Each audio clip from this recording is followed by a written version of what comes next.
Hello. Probably should have cleaned my specs. Yeah, back streaming again. Um, Good day. It's a good day, and I'm pretty sure I know exactly why. It's because of my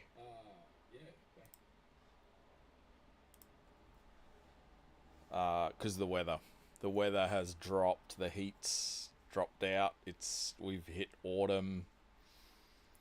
Um, Only took us what 6 weeks, 7 weeks as of today. So yeah, the heat has dropped out of lovely Queensland where I live, and we are back on for. I just find my motivation comes back a little bit. So here we are. I've busted out my teapot.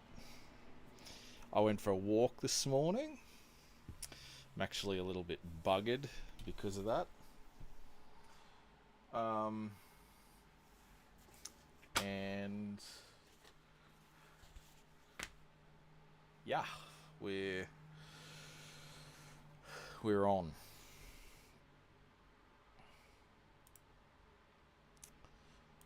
Got the chat sorted out. Got the and it's going to be a simple one today because I've decided we are just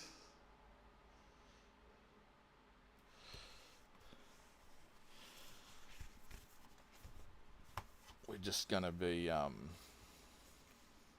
got quite a lot of so as this is, and it looks probably a bit worse than it is. Yeah, it definitely looks worse than it is. So this is the sort of, so these are all notes that I've scribbled down.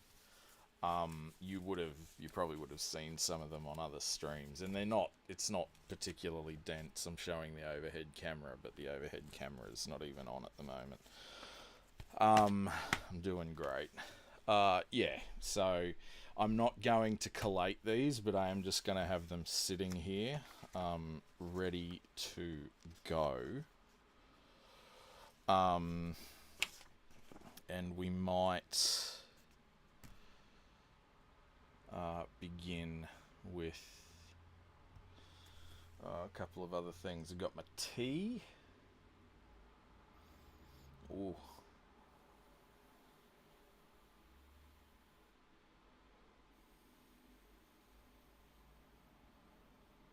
I've got my tea in my teapot. I'll show you my teapot. I love it. I love it. It's got like this old London scene on the side of it. So twee.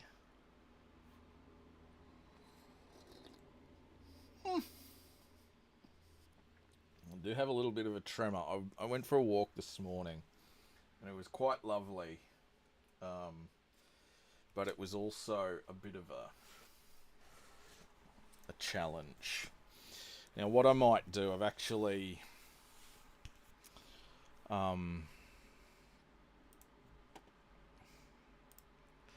sort of looked at it. Okay, so I've got some mapping. I have far too much mapping shit. I think I might actually just deal with. You know what? I'll do this later. This is actually a map. I mean, you can't really see it too well. This is a rough map of Australia, which is the second of the 13 worlds that I'm building. Australia is the sort of the building blocks of Australia are that they are.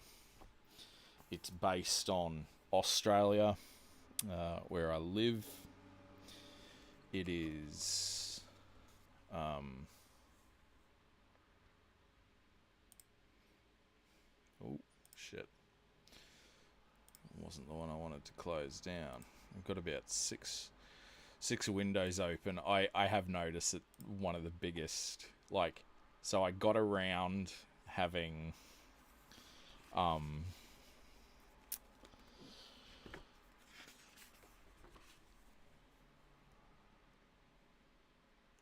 got around buying a second monitor by pulling in my iPad and hooking up my iPad, and it did save me money, but it also kind of, I find the one thing that I don't do when I'm setting up the stream, I don't often put the iPad out,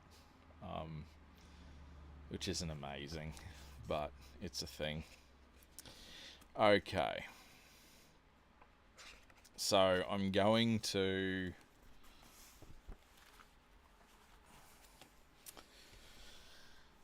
We're back here.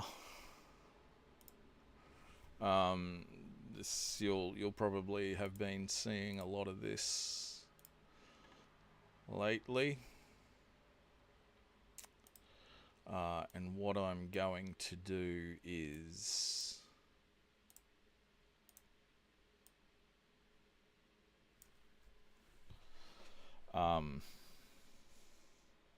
things.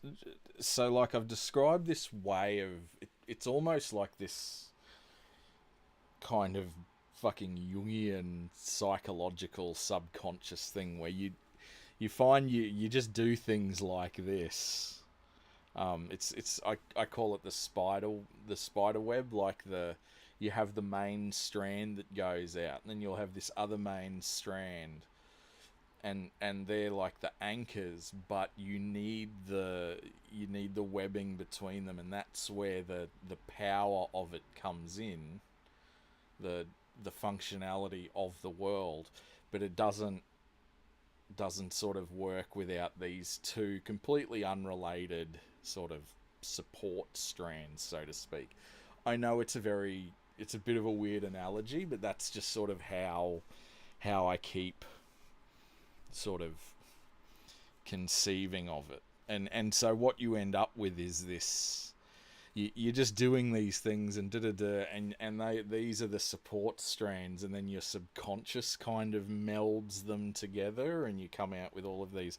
So all of this stuff is, I mean, we're kind of very zoomed out here, and I want to start zooming in on particulars. I've decided the best bang for the buck is to go for Hallow, which I've been blocking in. You would have seen the other streams. Of course you've seen the other streams. But one thing, so I've just, there sort of seems to be 4 things that are resolving themselves. There's stories that you tell in the world, there's a map, a timeline or the history, and then the calendar. I think those are kind of the big name things. Maybe a pantheon. Here, I'm just gonna maybe a pantheon, but I don't know. You can, I feel like just the bare minimum of having a map, a basic map, a timeline, and a calendar, so you can sort of get a roll on time-wise. And there you've got your time and your space, the sort of 2 metaphysical fundamentals that you need to work out. And off we go. So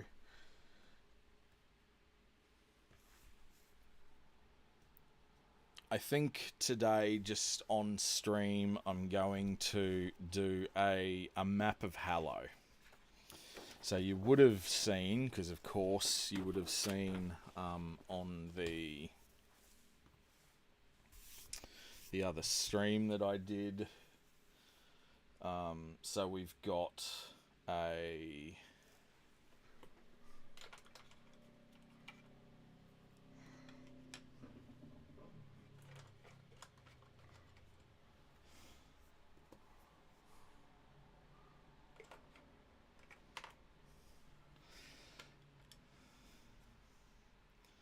So we've got a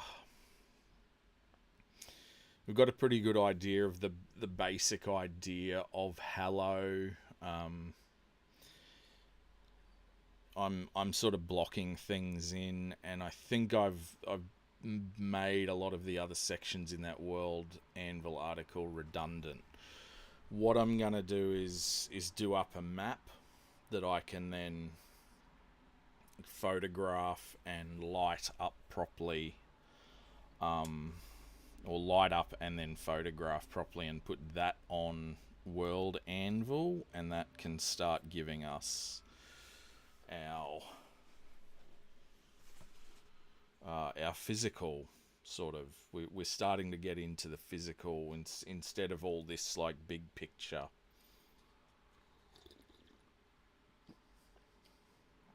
stuff. Just listen to me slurp my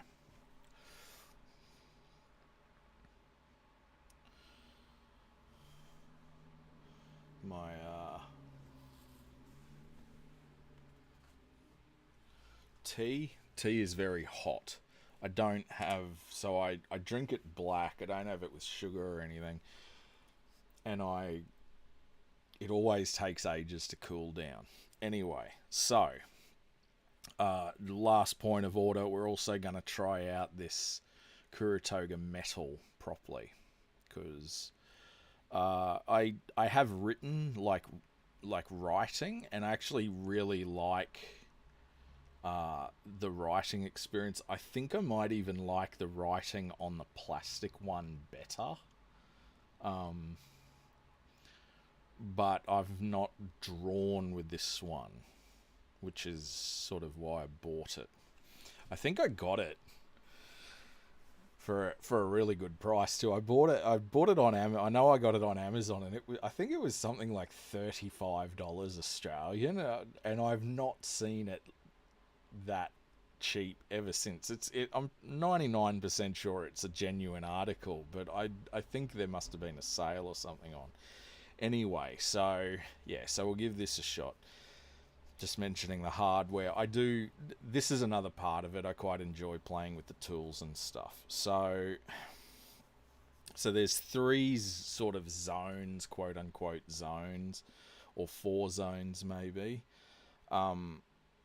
But we're gonna start out with Death Deep Rift, I think, is the main kind of situation. All right.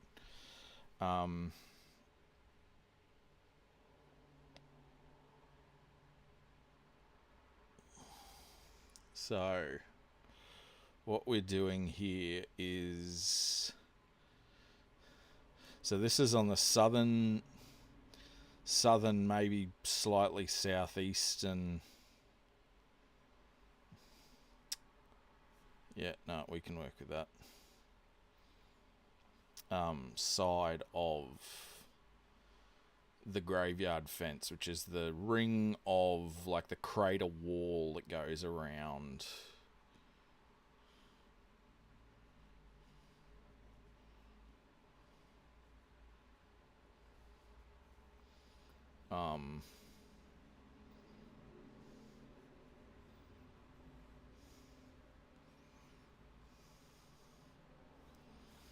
Goes around Heaven's Graveyard. So this is now I'm pretty sure I've already fucked up here, but we're gonna go with it. Okay. So outer edge, outer city, the farm. The farm will be out here somewhere with the line of, what did I call it? The line of whatever. He's got a name. This is Death Deep Rift, kind of. This is Death Deep Rift. And then there's the bottleneck, and then this is the inner city.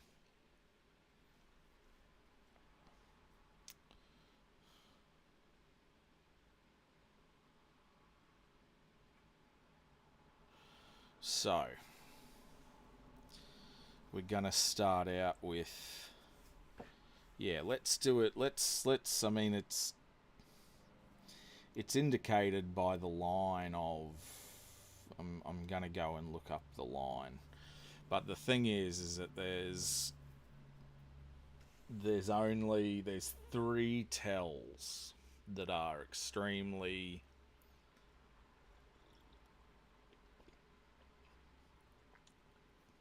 important because they're the only three things that lie sort of outside of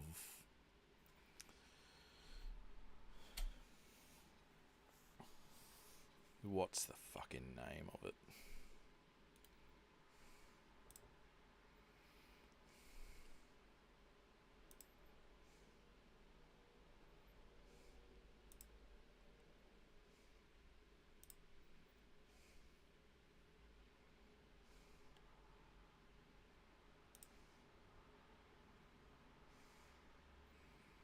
Let's have a quick look. No, I don't want.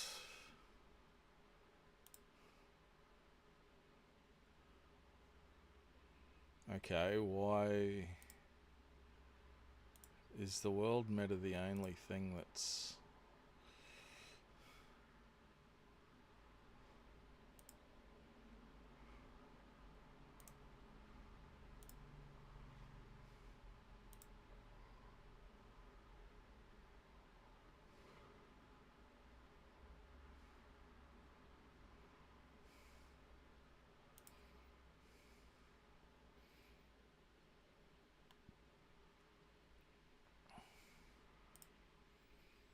I think I've only got... Is...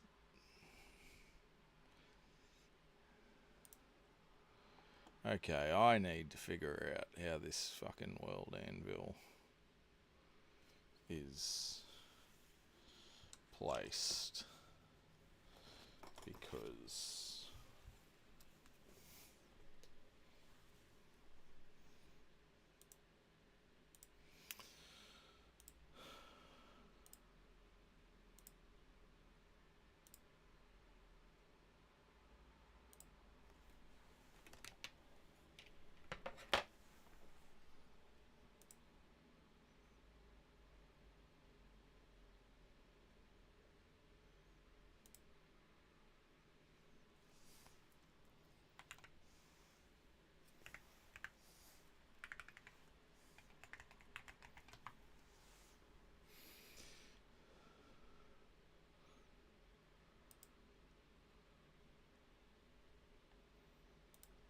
So what I want to do is...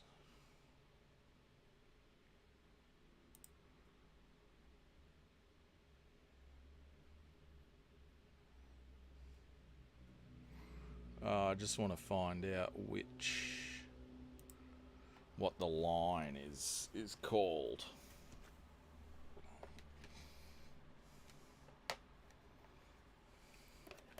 So I might actually just have this article up. This will be another useful thing to practice.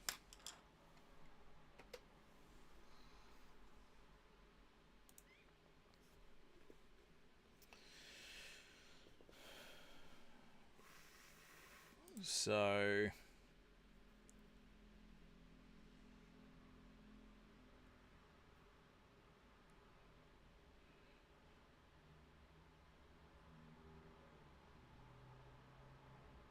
the Aegis of Drain, there it is, the line of Esoteric. That's what it was called. So the thing is, so the line of Esoteric is, there's only three things. I want three things outside the line of Esoteric. Is the two sort of watchtowers. So the whole idea is the city exists mainly in the cavern, but the difference, the point of difference with all of this is that yes, a lot of people exist within the cavern, But the majority of the people actually live outside, like just on the door of the cavern, because they like to see the sky and the like. It's the whole idea of like to be underground, to be under the sun line. So the sun line is like where the sun hits the ground. The there's the terrestrial sunline where the sun hits the earth, and the aquatic sunline where the sun hits the water. To be underneath that isn't bad, but it's not healthy. Like you sort of need sun to live. So I'm thinking a little bit. Really have to trim my mustache. Thinking a little bit like Smeagol is kind of probably where the base of that comes from. He was a hobbit living in the sun, living, laughing, loving,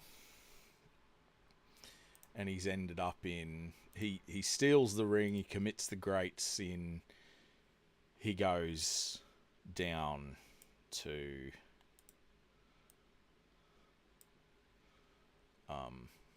where things are bad. And it's not, again, I want everything to be a shade of grey. I don't just want it to be, okay, underground is bad, being above ground is good, but I also like there's yeah, it's just that little twist of difference. So they actually live, we're gonna say that sort of here is the line of, like, that's where the cavern mouth is, right? And then the line of Esotere sort of comes out, and it's just going to be like a line of bricks or whatever,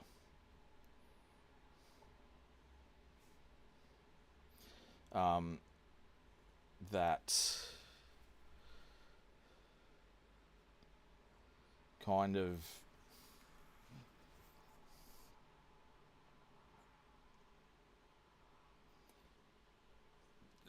the idea is that the Esotere was like one of the first magic users, if not the first magic user, to find Death Deep Rift, and at least in this modern age. And I don't think he knew.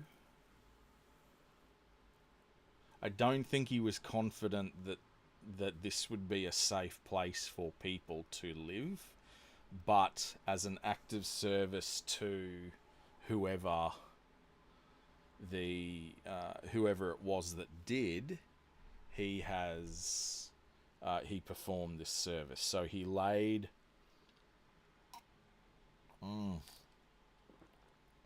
when it doesn't burn your beak, that tea is fucking lovely. Can't believe I used to fucking drink the shit that I did.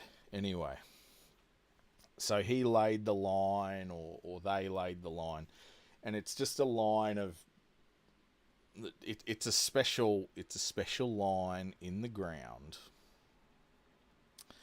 and then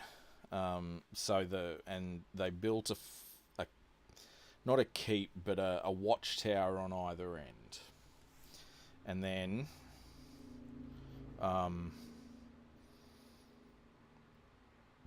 there's going to be one single outbuilding.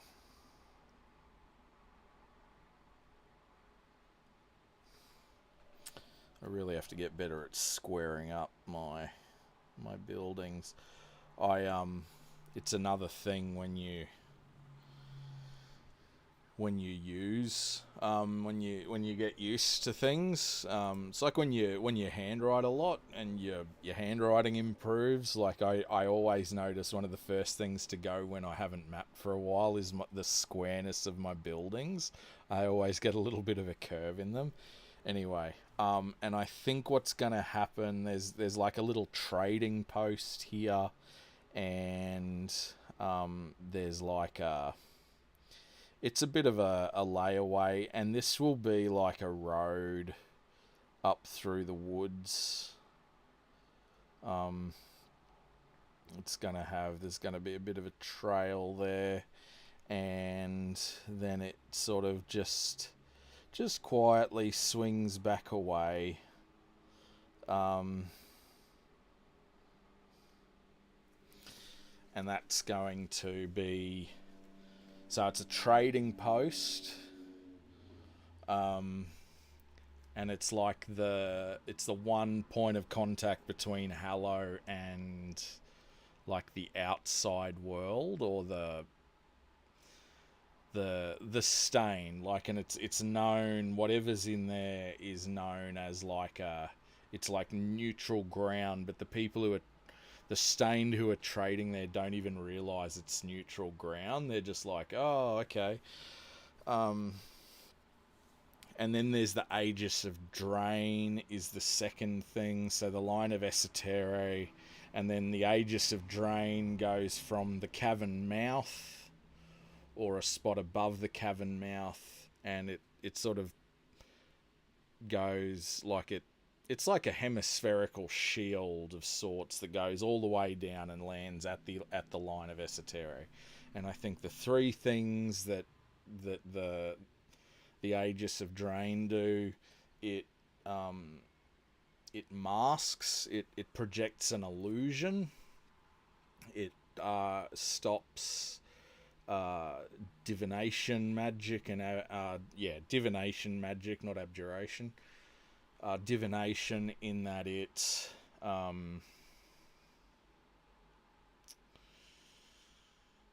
you can't be clairvoyant or sort out or anything like that.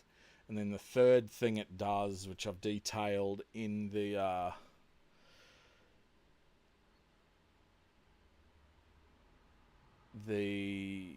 World Anvil article. So it's the effects of the Aegis are diverse and unknowable, ranging from healing minor wounds of those who pass through it to violent destruction of a stained sufferer's body or mind or spirit.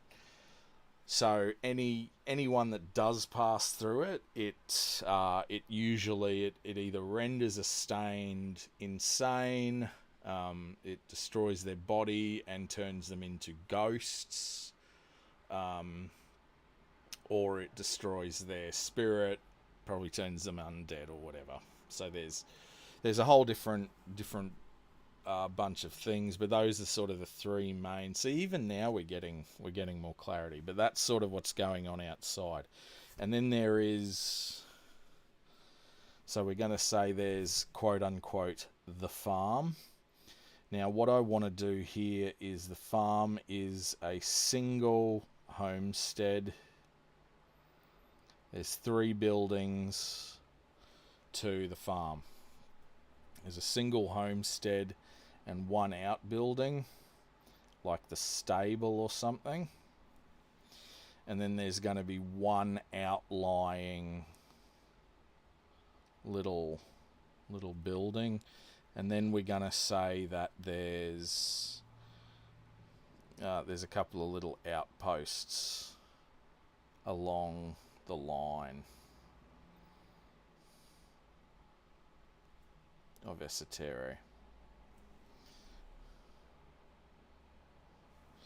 So 1, 2, 3, 4, 5. Yep. Celestia Militarum in both of the watchtowers. The watchtowers do represent the only weak points. The only other weak points apart from the trading house. So the trading house just kind of sits out there. I think there's going to be some sort of conspiracy that the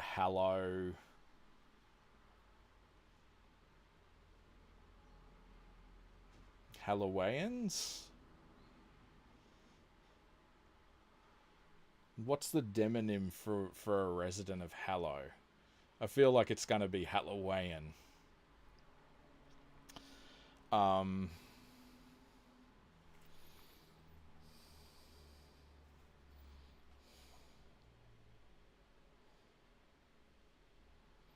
And then there's going to be, yeah, the conspiracy. There's going to be a conspiracy there, like, and it's going to be like the Renfield character. He's going to be one representative who kind of sits there and he trades with them, but he's also completely committed to the defense of Hallow. And it just kind of sits there, and there's a legend. So the two parts of the conspiracy are that it's ostensibly a neutral ground between like the Plutarians. So on the big star map, the Plutarians and the Tormentans. And this is like a middling part of it, where everyone kind of can chill out.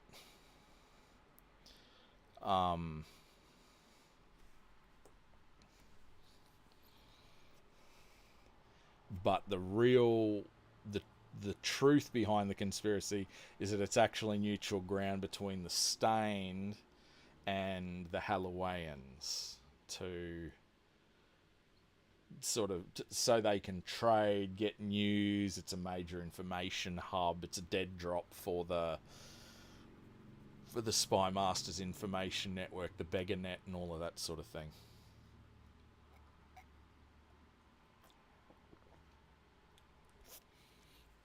That sort of thing, all right? And then the second part of the conspiracy is that there's a monster in Death Deep Rift that your average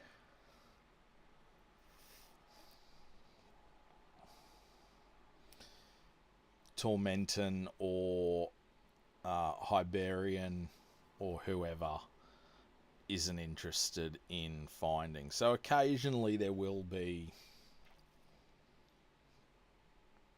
people, the usual adventurers, because keep in mind, like, the outside world, I mean, they are evil, they are expansionists, they are all of this sort of thing, but they will occasionally lead expeditions into Death Deep Rift. And that's a whole idea. That's why there's such a robust spy network, I think, in Hallow, because those are the sorts of things where if someone does show up, they can deal with it and then like send people back, supposedly under the auspices of, you know, them being the return expedition or whatever. The main point being is that Hallow is in an extremely tenuous position. Fuck, I love tea. Is one of my favourite fucking drinks. I do like the coffee, don't get me wrong, but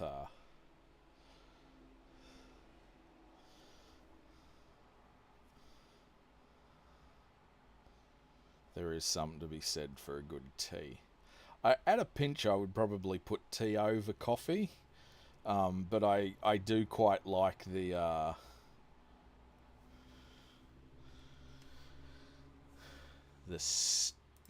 caffeine content of coffee. I had a coffee before, and I think it's probably actually what's given me the pep to do this sort of thing.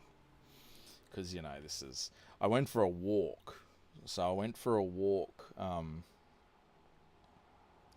a little bit inspired and went for a morning walk. Well, a morning walk. It started at 10 o'clock and went for 40 minutes.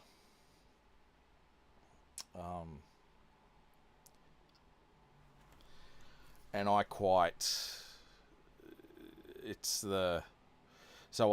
found a YouTube, not a YouTube, it was the Instagram video of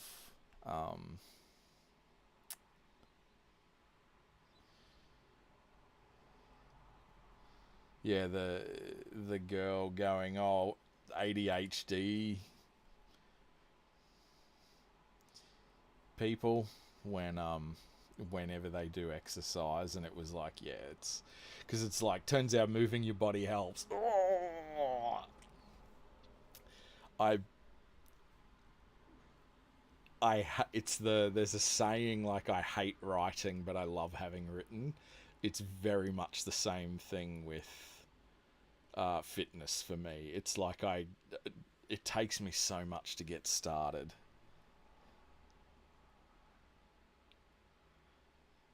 and then whenever I do it, my body just responds so well to it. And I've actually noticed like I enjoy it more as I'm getting older, but it's getting harder to do. It's very strange.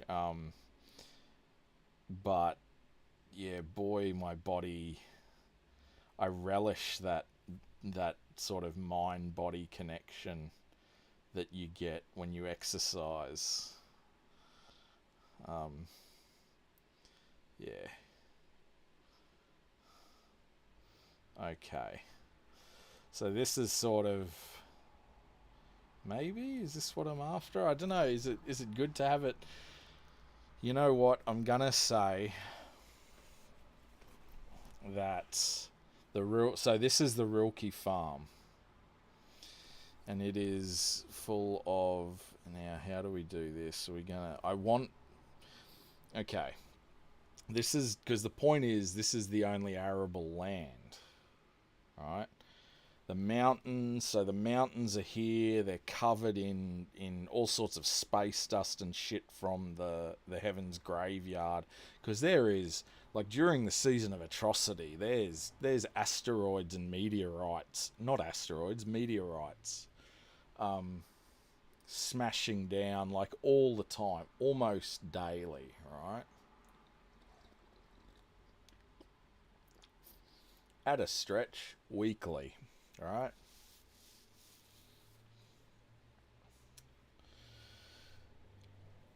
The land is not arable. Like the land doesn't grow a lot of stuff, but in the first off, there's a these are the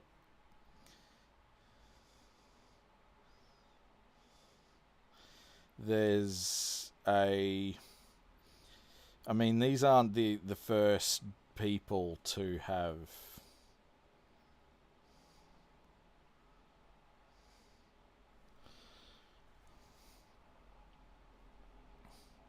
the whole idea was that there's weird ruins, right? In this area.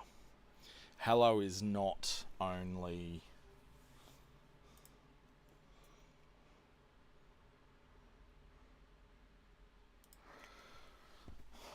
Hallow is not the first settlement to be here. They came here and they found that there was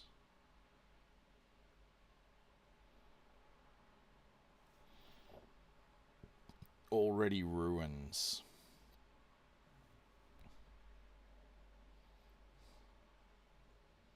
Right? And I even left gaps in here because there's going to be tunnels and stuff in the side.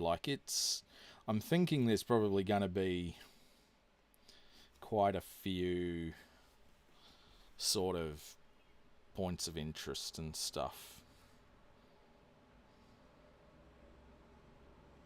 in the various environs of Hallow. But the point being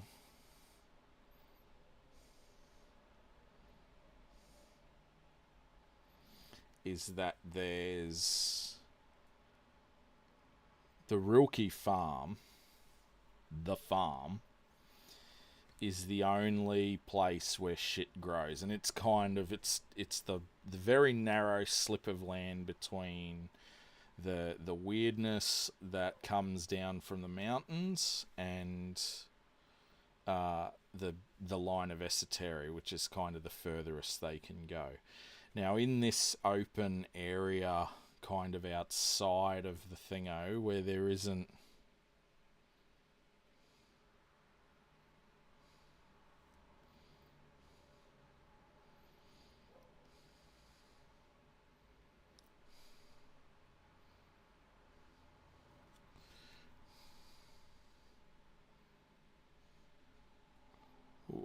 like that.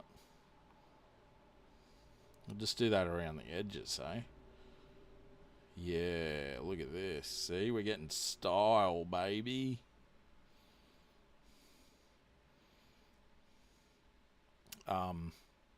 It's going to be like a bit of weirdo, like swampland. I think there's going to be buildings out sort of side, but I think they're going to be.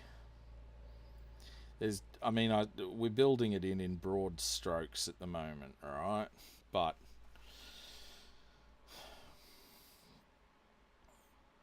this is kind of what we're looking at.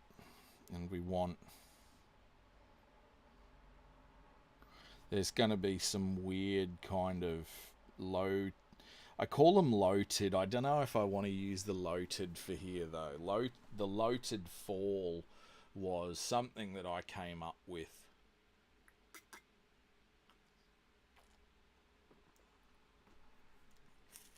I came up with it for a game, for a D&D game.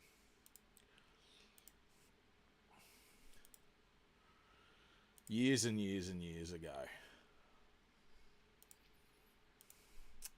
And it was basically aliens.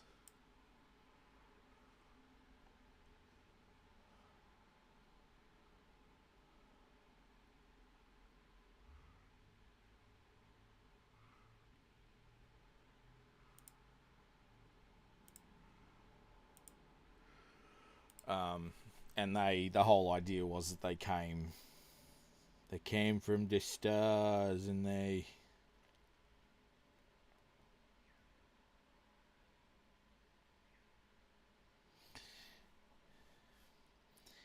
had to live underground because the sun hurt them, and they were like little grey aliens, but they were also kind of like rats in the way they behaved. Those were the loated. And everyone outside was like, "Oh, there's aliens. Oh, they're evil." And then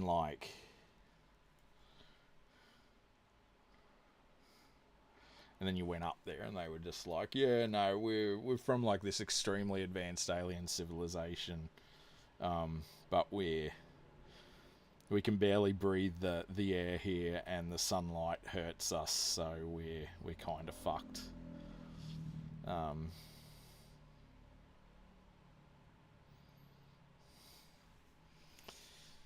And yeah, that was the Loated, the how the mighty had fallen, and they had this myth called the Loated Fall.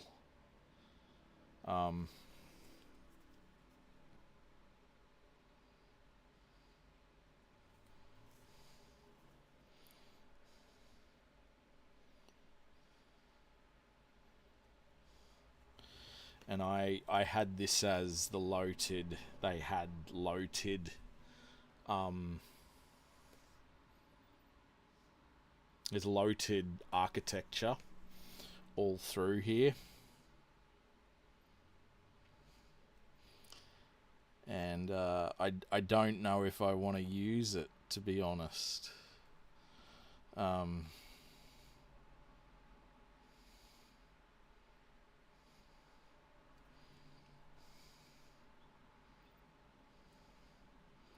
For this sort of stuff. I like to think that the vampires had a... Like, could it be they're making their living like underneath the vampire, kind of the ruins of the vampire civilization.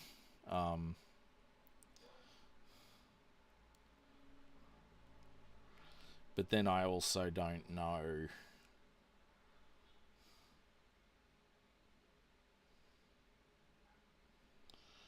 if that's any good either. I kind of like the idea that this might be like one of the few... Like, maybe this is an unknown civilization that's different to the vampires.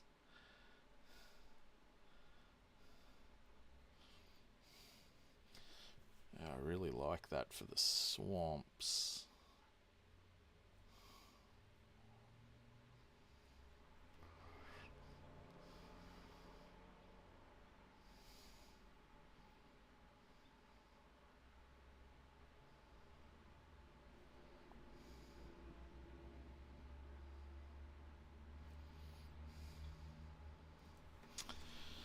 Yeah. Where's my... Is my chat window up? My chat window's not up. Oh, new brew. Let's try this. Does that get me...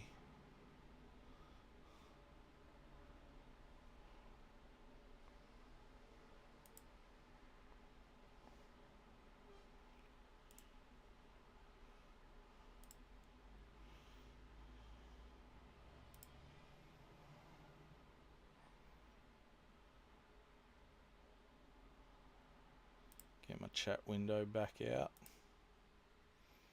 Get my chat out. Yeah.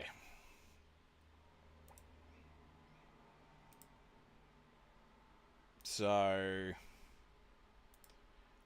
that's kind of how that one's happening. We're...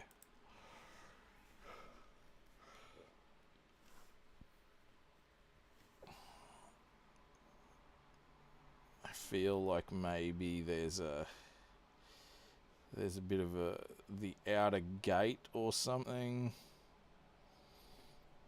is here.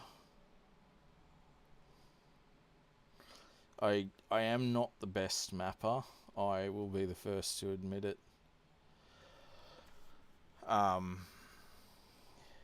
In that I one of the main things that I fuck up with is perspective, because I have kind of half of this stuff is ISO perspective,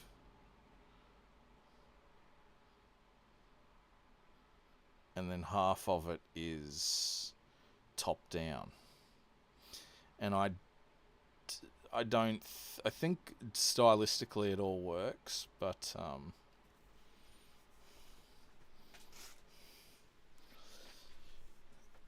yeah, I notice it, at least.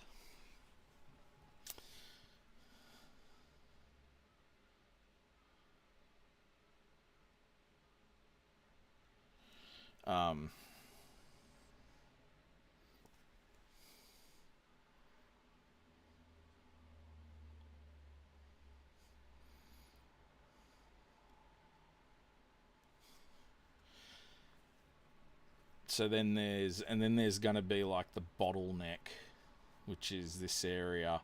I am going to be erasing some parts of this, because there's going to be offshoot caverns, or are going to keep these borders, and there's going to be other sort of cavern walls coming in, because there's going to be 2 or 3 different caverns in here that are sort of working for it. There might also be...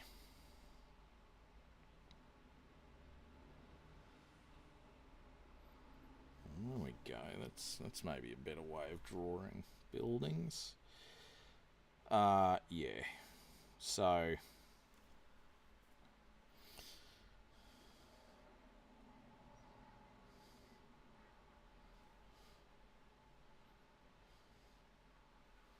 No, don't like that one.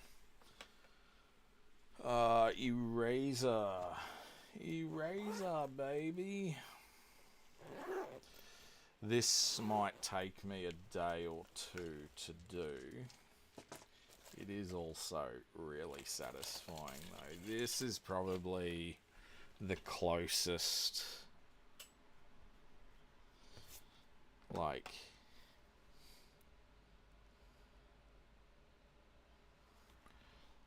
Yeah, so we're going to leave that spur. Yeah, there we go.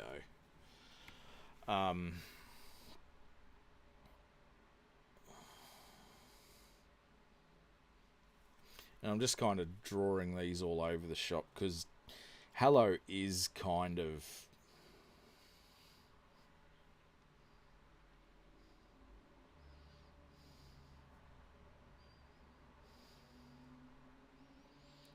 disorganized.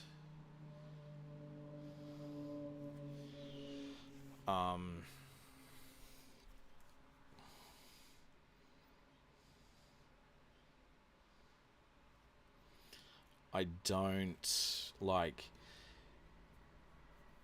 I don't know. There's this is what's interesting, like about coming in from a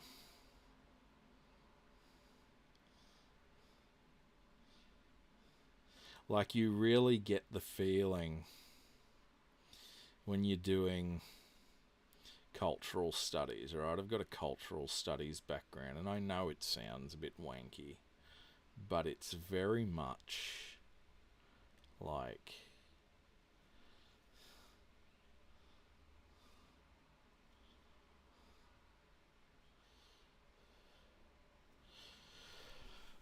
you realize how messy things are in the world. Like, there's this idea, and this might be neurodivergence as well, but there's this idea that, like, from the outside, I look at a lot of things from the outside, and they always seem like a well-oiled machine. Like, one thing that I'm coming to terms with is that I am not particularly good with, like, interpersonal sort of relations. And I don't mean that in like I'm bad with people. I just mean like I have a very odd perception of how other people work and organizations and things.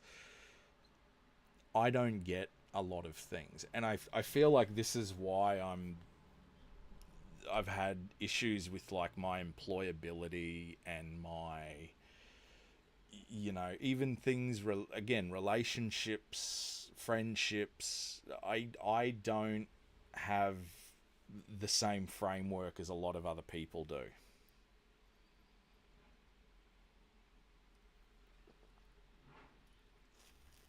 And what you get, like, from the outside looking in, it seems like everyone has,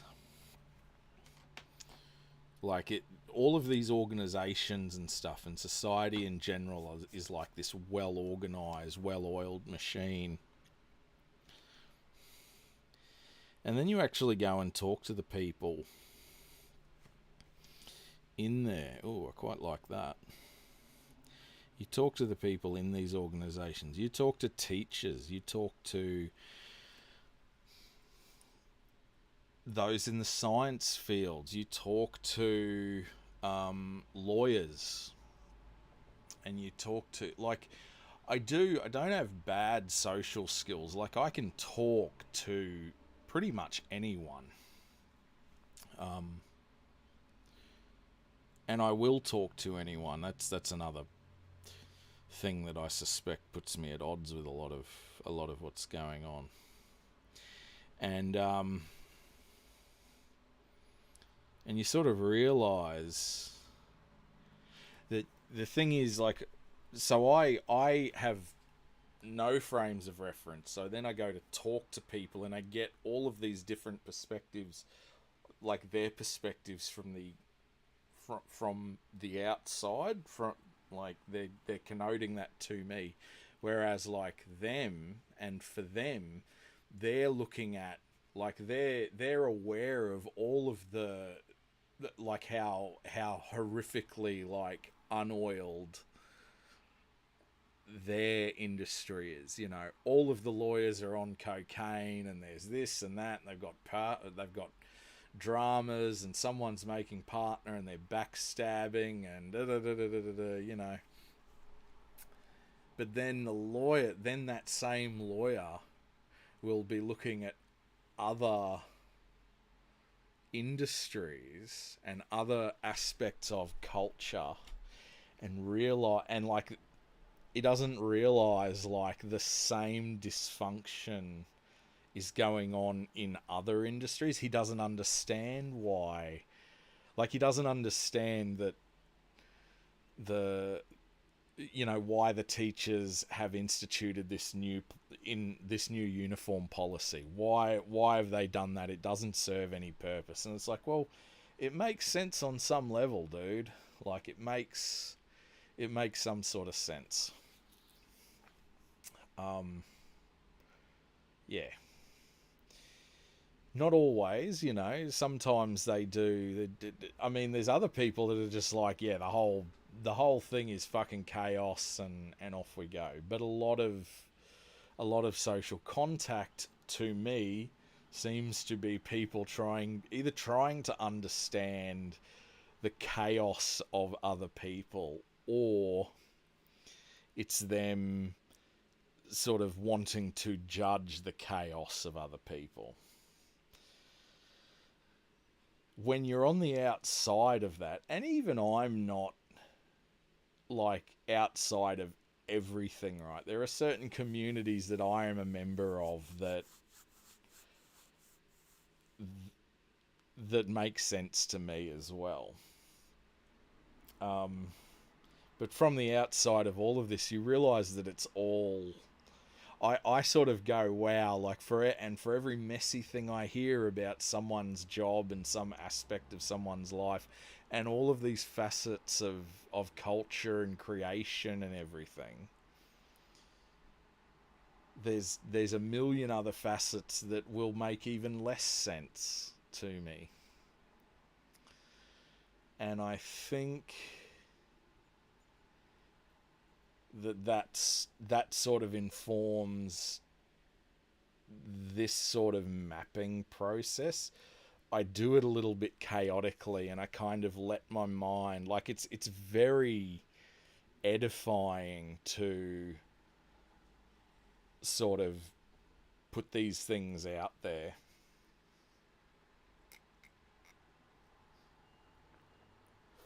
Maybe what I mean is create things and just let your brain just sort of be a bit chaotic and crazy.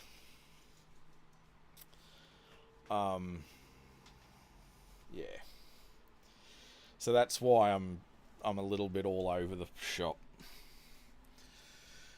with building. I'm not building nice, neat little city blocks.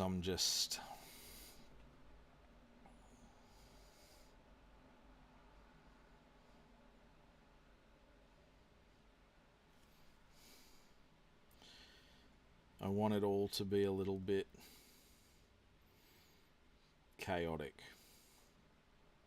in here. The whole idea with Hallow is that it's essentially a city-sized refugee camp with a little bit of infrastructure thrown in as well, right?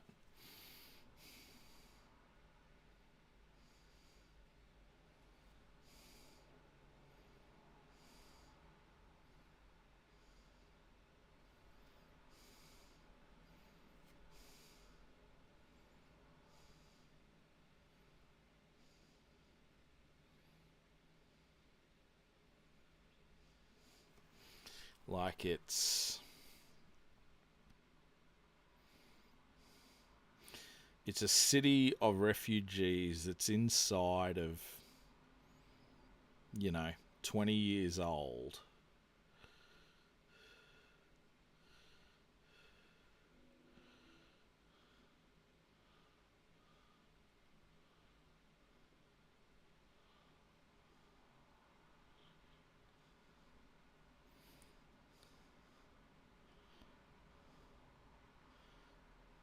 And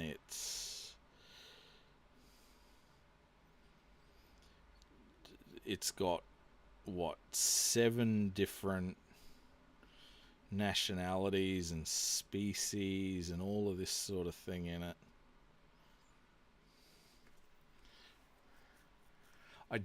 I love the way I do swamps. I've always enjoyed the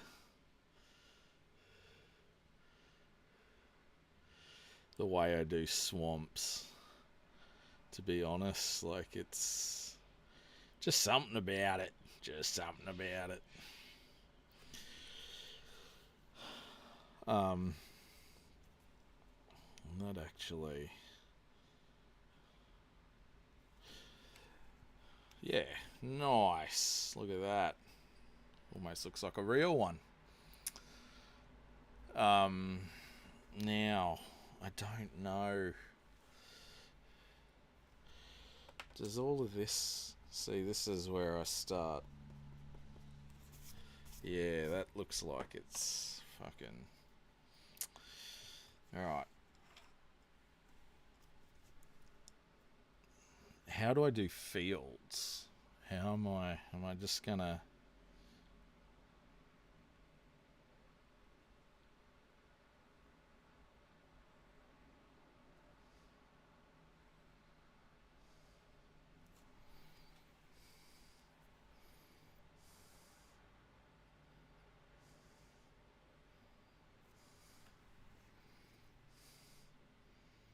Yeah, it looks okay, doesn't it? I mean, if nothing else, it gives you a clear idea.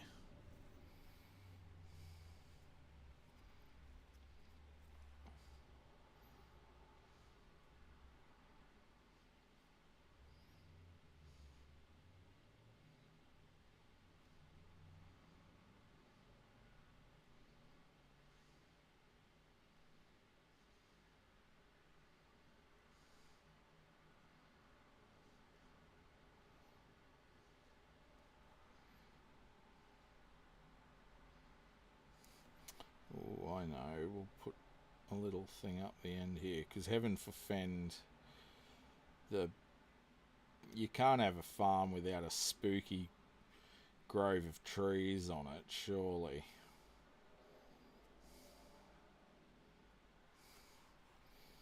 There.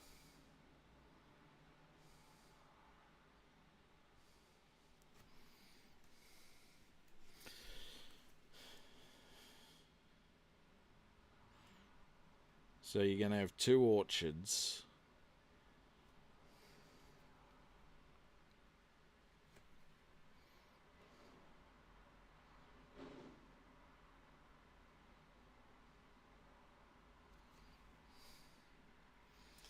Two orchards and a spooky stand of trees.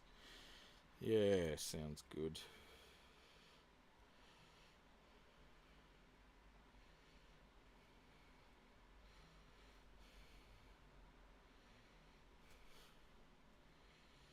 Um, yeah, so the chaos. You look at Go look at Brisbane. Go look at Brisbane is, I won't say famously, but it's not a particularly well planned out city as far as transport and the I get the feeling what actually happened with Brisbane was that there was like a lot of smaller towns. Like it actually started out as quite a small city, and it's just sort of grown up and swallowed towns. It swallowed, like Shorncliffe, Stafford, um, and eventually it's just gonna like eat up like Samford.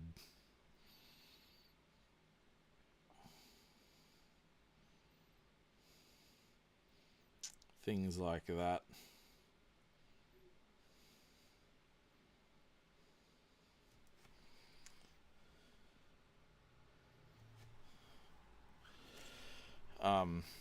Yeah.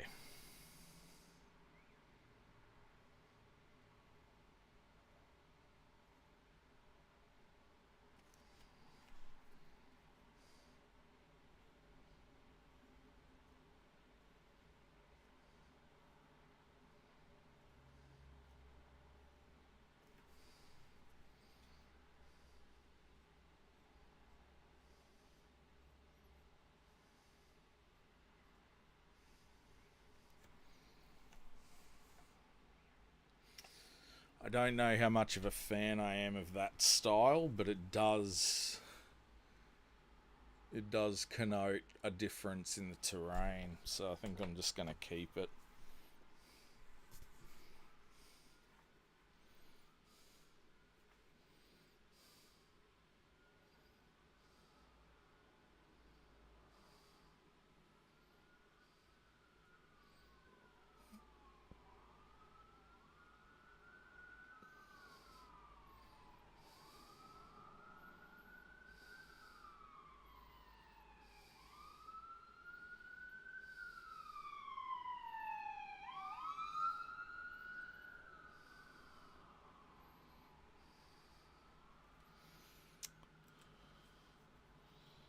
And then this is the paddock.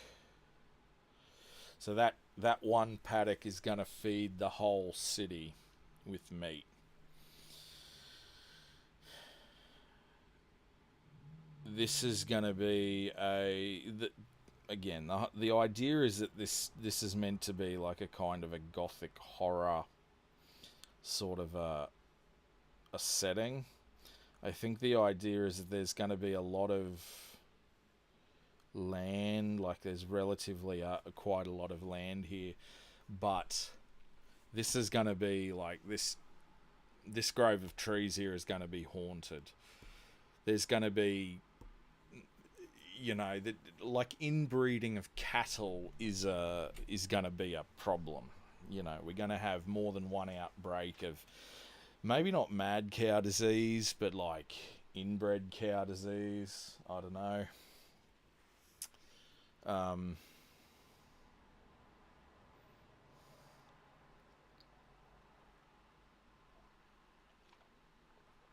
Oh,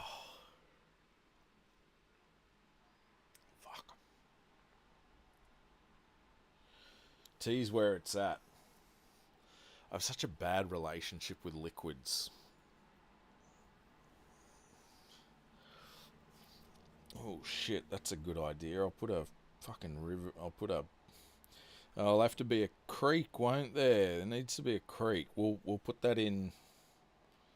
We'll put that in later, but there's gonna be a. Oh god, that's atrocious. Don't like that at all.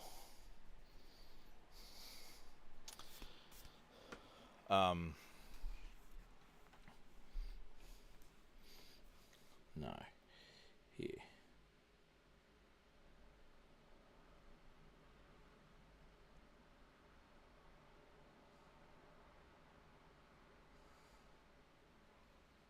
There we go.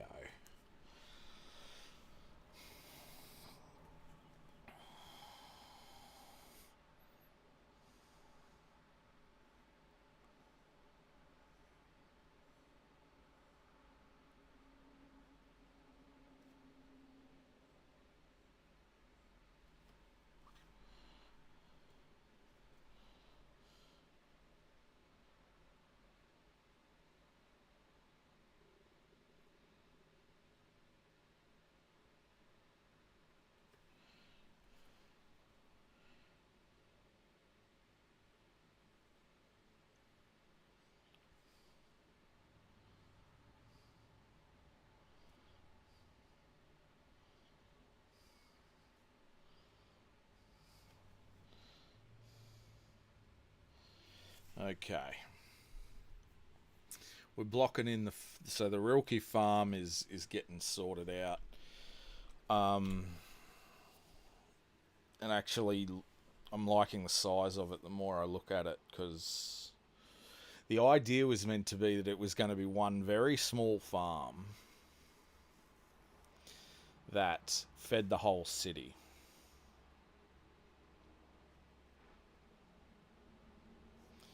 I think what's going to happen is that it's a very large farm that feeds the whole city, which is still a challenge, but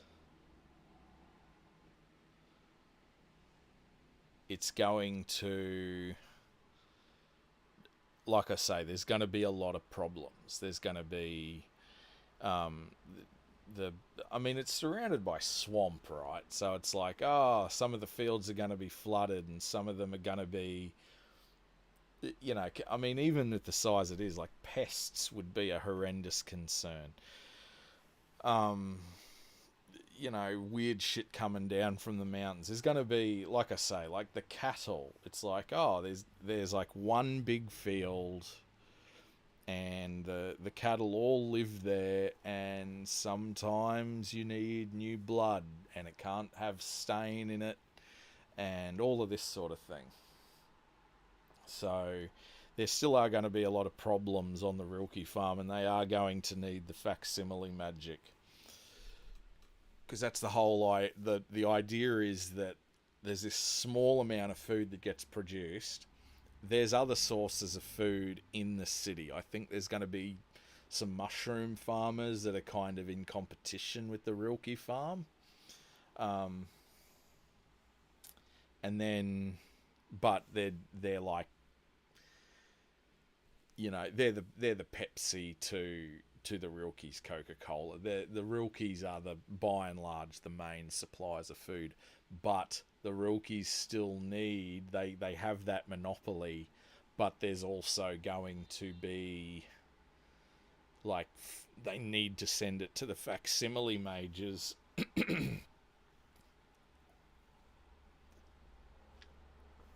who replicate the food, facsimile the food, so there is enough. We're doing a loaves and fishes kind of setup.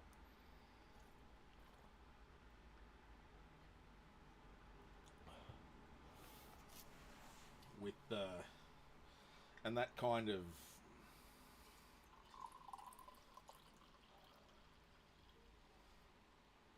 I just like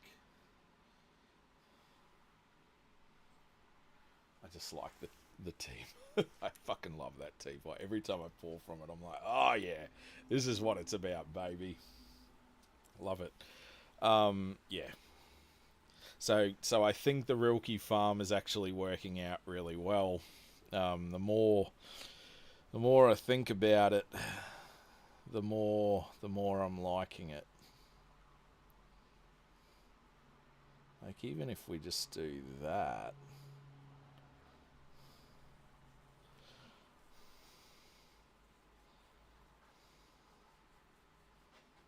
yeah, all right.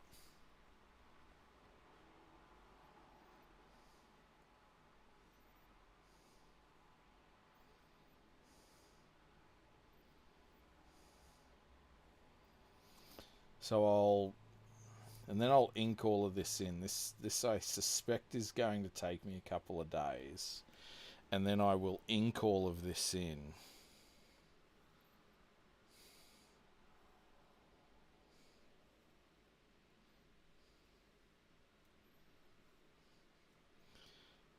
And then it'll hopefully look quite nice.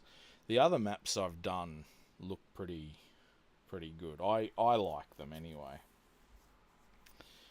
Um,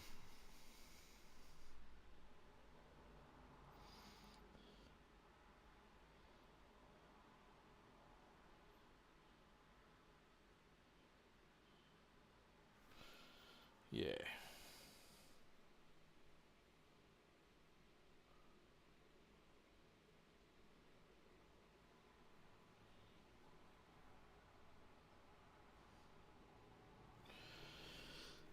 So this will be a good experiment. I'm going to draw this on stream, ink it on stream, and then I think I'll be photographing it, like scanning it in, and then I'll do the labeling in Photoshop or Affinity or whatever. Um, and then I'll have a proper map. And this might be the first big job that I've pitched, that I've got. Um, but it seems to be working. I mean, I'm not done by a long shot yet today. Um, we're at least going to get the Rilke farm, and I feel like the majority of the outside done. Let's keep working with that, because yeah, I and then hopefully we'll come back to it maybe tomorrow. I don't know. I don't even know. Um,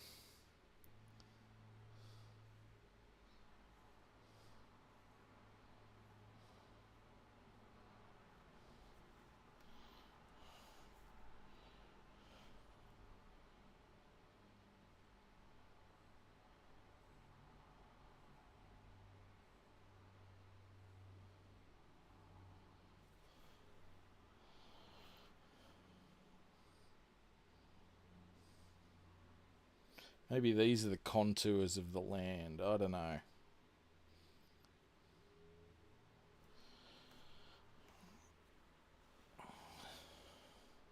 I don't like the design, but then I don't.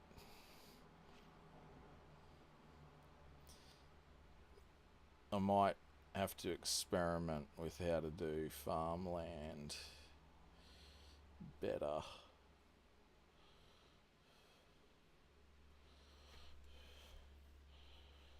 I mean, it's working. It's working a little bit, right?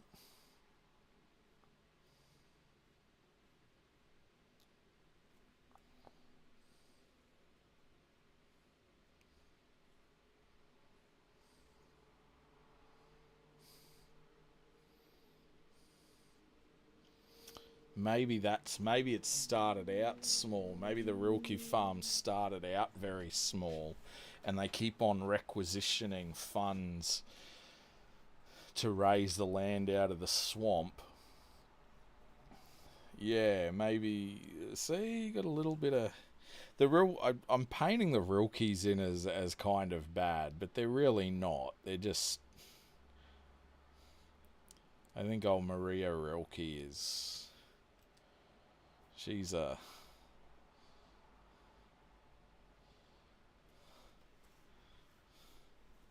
She's a hell of a girl.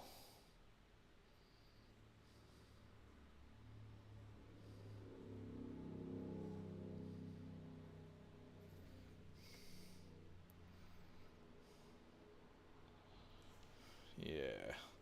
I mean, if nothing else, this way of illustrating farmland does. It's clear. It's a clear visual language. It's different to the swamp and everything. Oh, it's got a. I mean, there's a bit of chaos in there, which is kind of what I'm going for with this whole thing, right?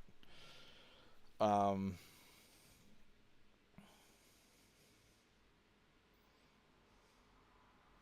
you know what? I'm gonna put in a.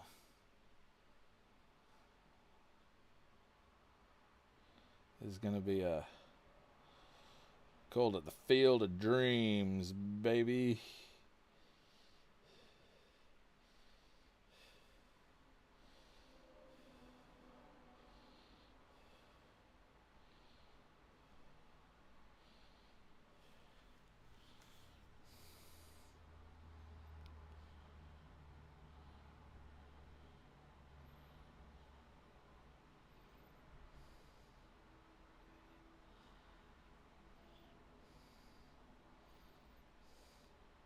Slightly different.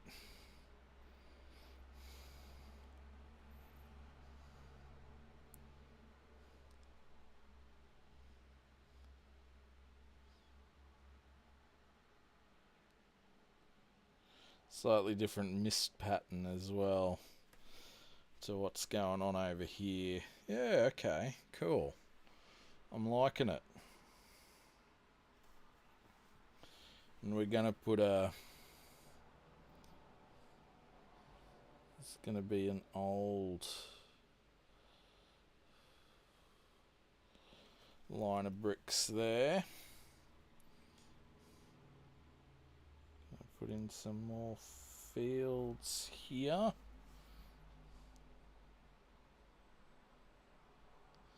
Maybe I just need to be.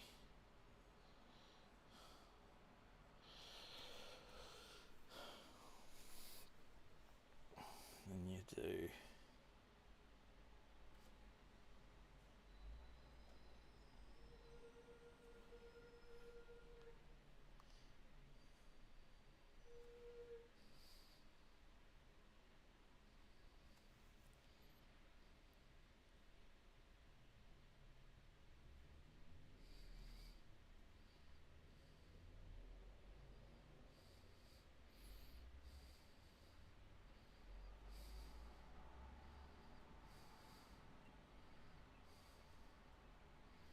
Yep.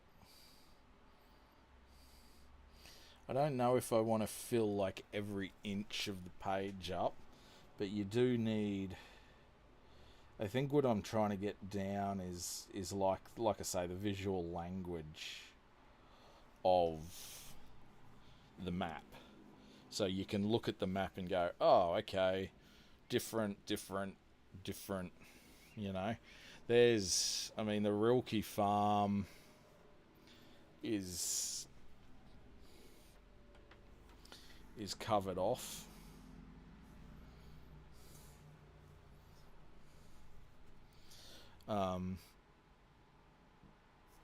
Mostly. Maybe a couple of. Oh no.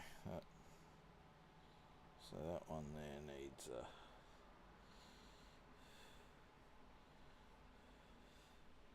Yeah, there we go. Okay.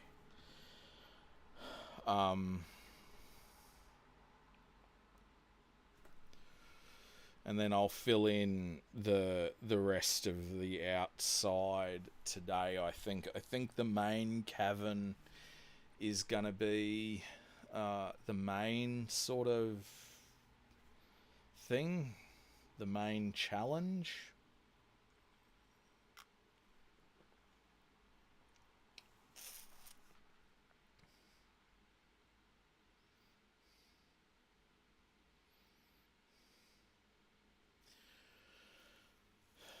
The bottleneck in the main cavern, because the main cavern. Oh, so let's have a quick look here. I mean, I've put in industry and trade, infrastructure. Okay, the farm, the outermost area furthest from Death Deep Rift, and where the only arable land exists in large measure. Exclusively the domain of the Rilke clan and their farm. This small collection of fields produces all of the food save for a couple of large communal gardens throughout the inner district. The farm has 3 buildings on it, one large farmhouse, a barn, and a single watchtower just inside the line of Esotere. Well, that's not right there. There are also a couple of small guard posts along the line. Most of the land is given over to green vegetables, carrots, potatoes, tomatoes, and other varieties of vegetables. So I was thinking when I wrote that, like it was going to be essentially a glorified hobby farm with a big garden patch. And I think that's still the case, but they're going to have to move that around a lot. Because shit comes again. It's that idea of like the Rilke farm. I don't think the Rilkes are like particularly well liked in town.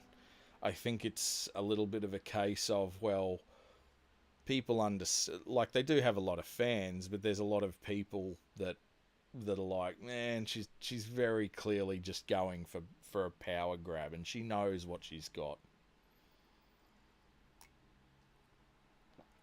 I think she's been involved in a bit of. There's been a few underhanded practices, but I think on the inside of the Rilke clan, the truth of it is more that she's understanding how serious this situation is. She's having to feed more and more people every year. If anything fucks up along this chain of command, they're going to be in deep shit. People are going to die. She's probably had a couple of tragedies happen in the past that have made her quite hard. And she's not here to take any more shit. I think that's the kind of dynamic I'm going with the Rilke clan. What else have I got? So then the outer district, a medium-sized collection of buildings that exists just outside the Hallow cavern. So that is this area. Both predating Hallow cityhood and hewn by the newcomers themselves from the graveyard fences rock, this ramshackle collection of houses and streets is perhaps the most eclectic neighbourhood in the city. A refuge for those who wish to see the stars, at least outside of the season of atrocities, the outer district often plays host to short-stay local tourists. Yeah. And you've got the bottleneck, the border between the outer district and the cavern. So that'll be here. The bottleneck provides a vertically inclined and thus at least theoretically highly dense housing area for the main bulk of Hallow's populace. Most of the citizens live here in fairly staid and responsible city dwellings, or responsible dwellings. There are occasional flourishes throughout, though the city is still in its infancy, and thus the entire area can sometimes feel like a newly constructed bordello on the shores of a Hurendozy harbour factory, as one new resident described it. So that's going to be your land of McMansions and the aspirational class and all of that sort of thing. Again, so coming from Australia, the aspirational class is... It carries a bit of a negative connotation to it when you call people that. I think in here we're... like, maybe that's part of the experiment, right? Is like figuring out like what sort of... in what sort of a world would the aspirational class look good. And look, like, don't get me wrong, Australia's far from perfect, but we haven't faced the sort of adversities that other countries have.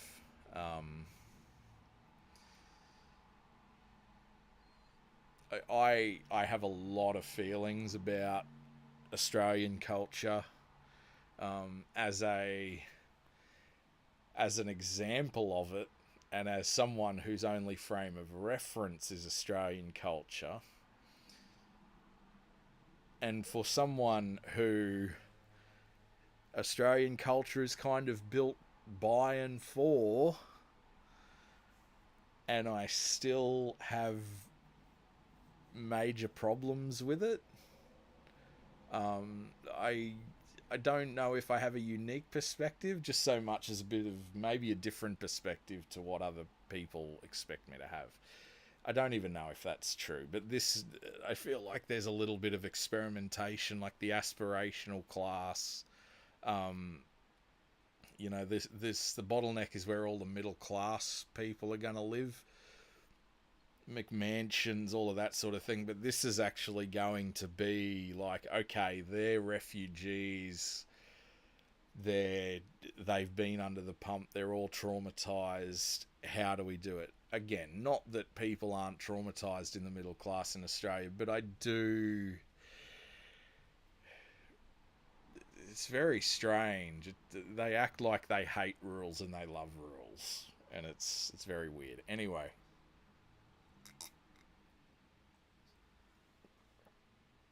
shut up and drink your tea, Bodie.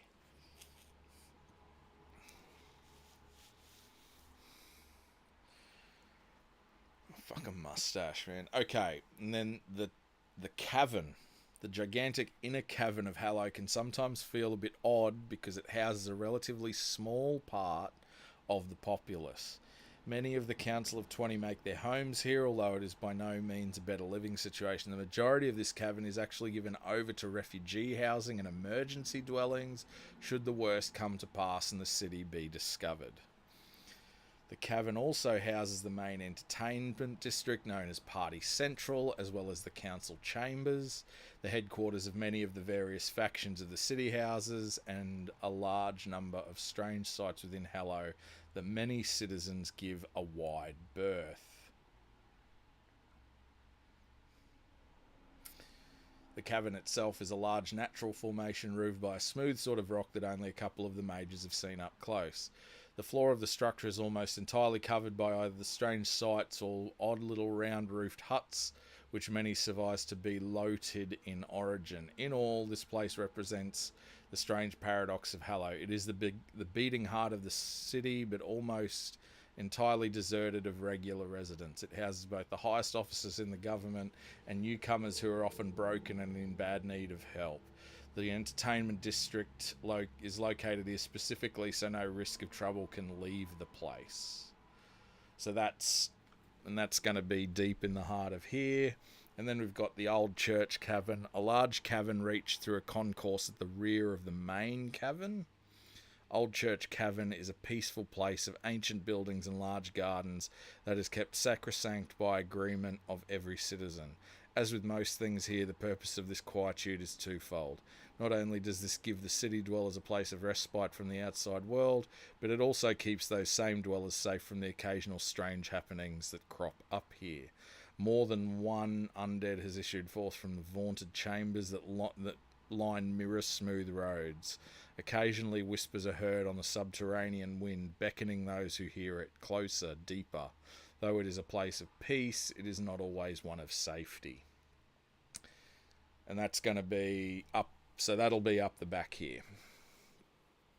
I would also like, there's going to be a rooftop district or a cavern top district, which is only going to have, I think, one, maybe two places in it, and that's an observatory for the Eschatologists Guild, and maybe some mining stuff for like the minerals above. There's also going to be emergency lighting up there for if anything happens and we do have to pack in to the cavern. It's... And then there's going to be the caves below ground and all of that. I think all that's going to be down there is mushroom farms. And like I say, they're going to be the main sort of thing, the main competition to the Rilke farms, although they're going to be very expensive, very dangerous. Again, below the sun line, it's like, okay.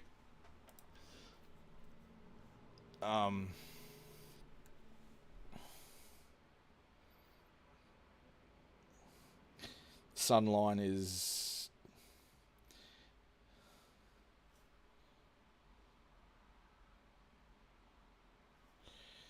going to be quite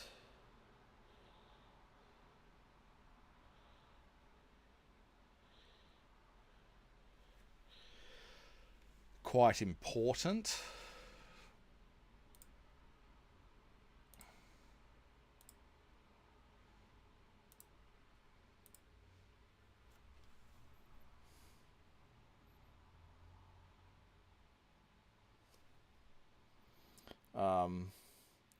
Again, not the be all and end all, but pretty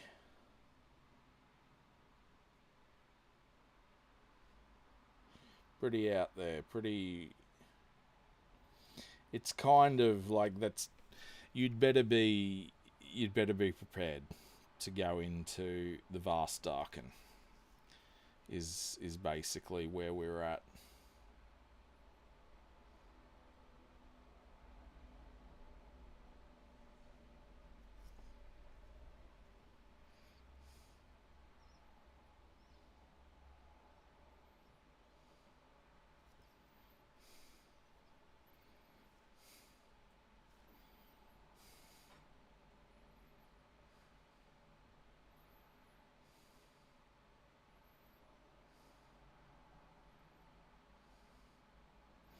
Even just that little mention of like round topped huts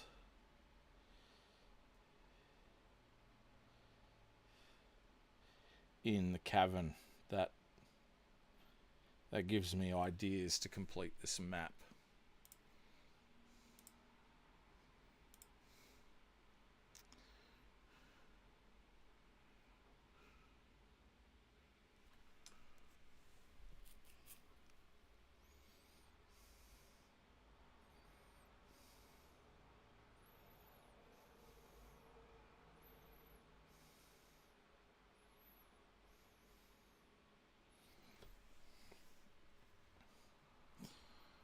I have another minor swamp over here.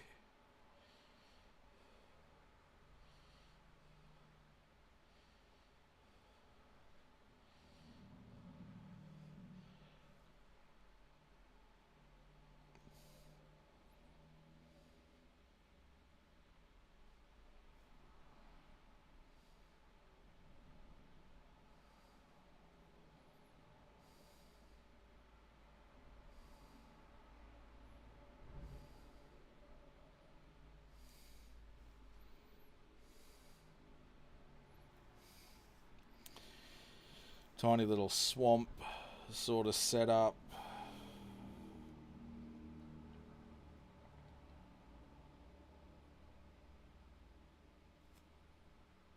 Oh, those were some horrendous.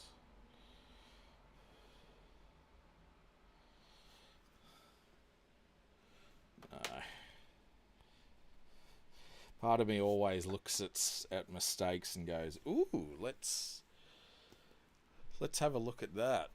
I'm just going to go and turn the light on actually, so I can, because there's a bit of cloud on today.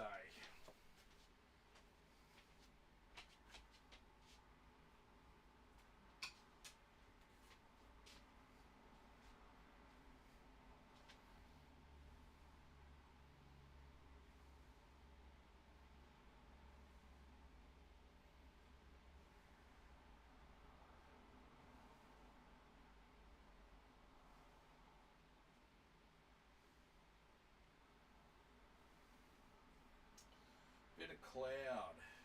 Alright, hopefully that gets rid of the...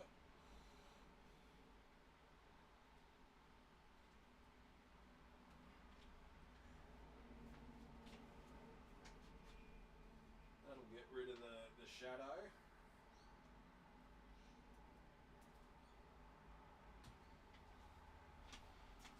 Oh.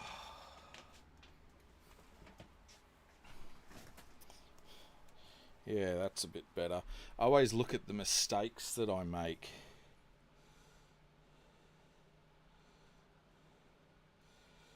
And I'm like, oh, could I make, like, does that add a little bit of personality? Yeah, not always. Not always. I'm gonna put in something special there.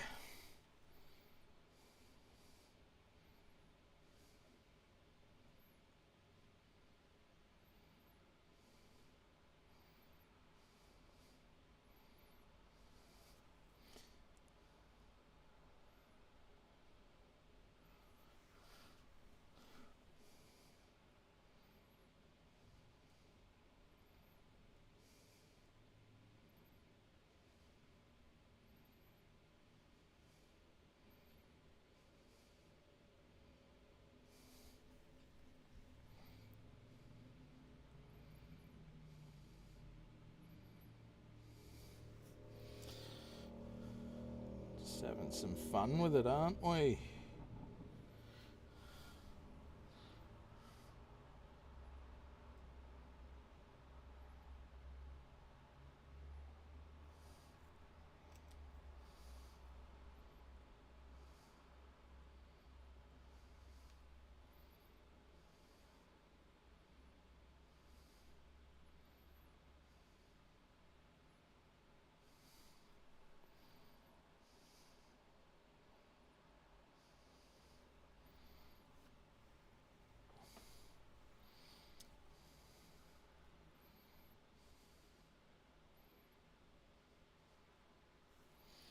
Just having a bit of fun with it. You got to put some...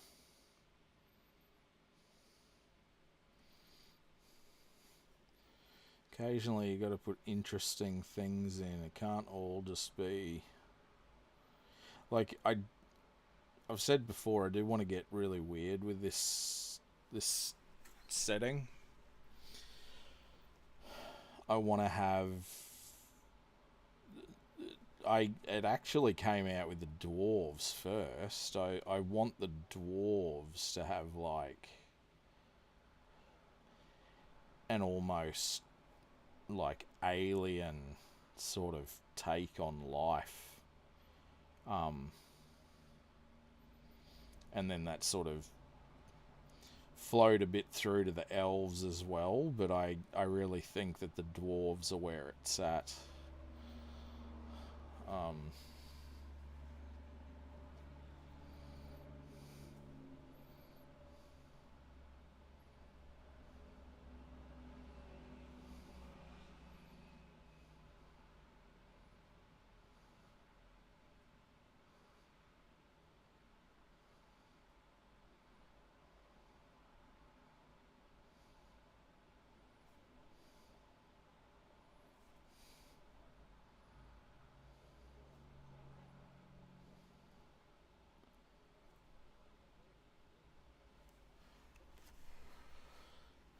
the dwarves are going to be weird, as I feel like they should always be. I think, like, I don't know, I just like making shit weird and uncomfortable, and I don't know if it's just me being a fucking edgelord or what. But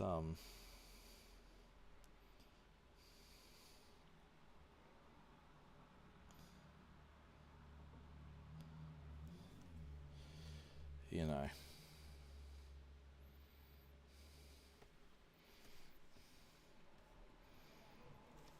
yeah,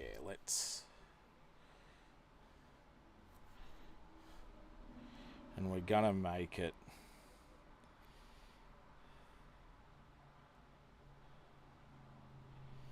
Let's make a big telescope.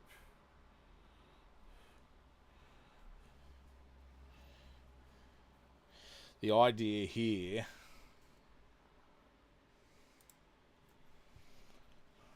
so I just drew that, the big telescope. That's going to actually be situated right over the gateway of the bottleneck.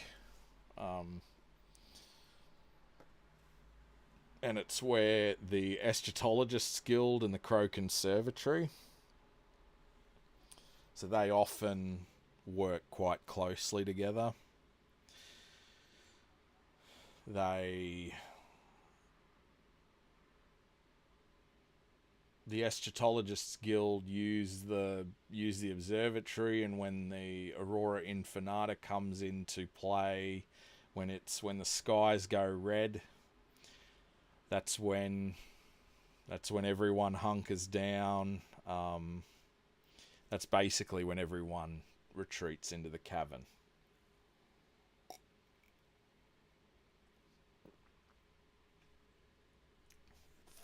Oh, the tea is going cold, which is fine. See,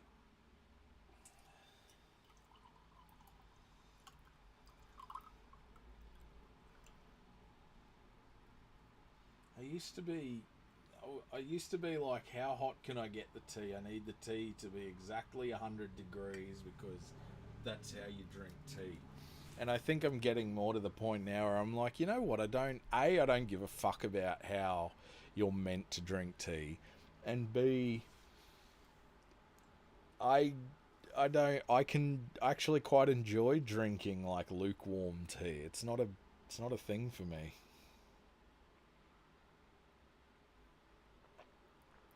Don't get me wrong. Hot tea. Hot tea's pretty good, but I do burn my beak. Anyway, and then the other thing with the Eschatologists Guild are interested in the Aurora Infinita and sounding the. Maybe we have a.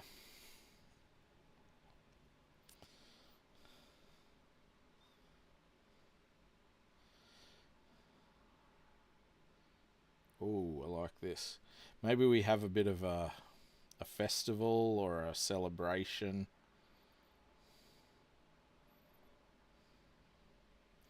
when it comes down.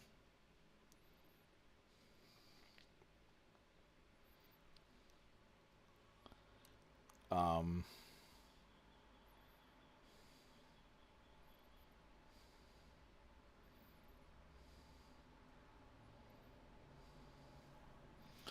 but otherwise, it's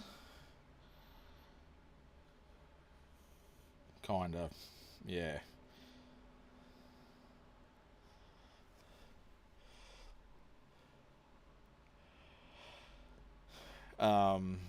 It's warning bells, and then the Crow Conservatory. They're interested in all aspects of the natural world. I think where I'm going with it is the Crow Conservatory are trying to make sense of the world as it is now, with all the weird shit going on, and the Eschatologist Guild are trying to make sense of the world as it was, so we can avoid that happening again. I think that's where I'm going with it. I don't know for sure, but it might be a thing.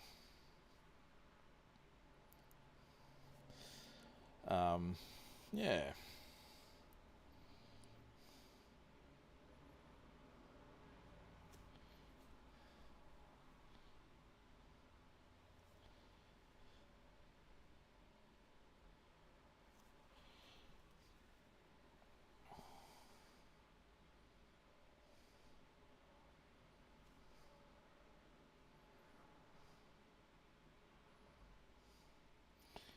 And we just have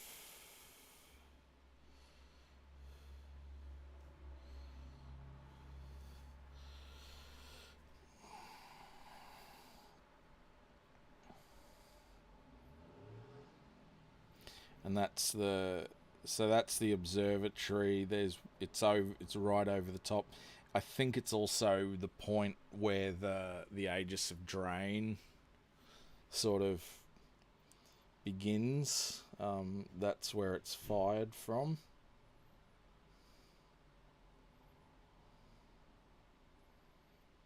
I don't know. Makes sense though, because it's right over the front door. And again, the front, because it's at the front door, because that's where they go on their daily pilgrimage during the Aurora Infinita to see. Oh, okay. Here's a thought. The Aurora Infinita. Because the whole idea is you look at it. If you look at it for too long, you go crazy. I think there's like rumors that the beginning of the stain. So the stain is, again, this is an interesting thing, because I think that a lot of mental health is stigmatized. I don't want to stigmatize stain as being, oh, they're all crazy and that's it.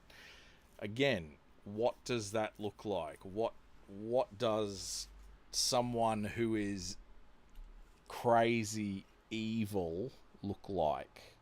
Like, in a world where magic is real, maybe there's this weird affirmation that people in the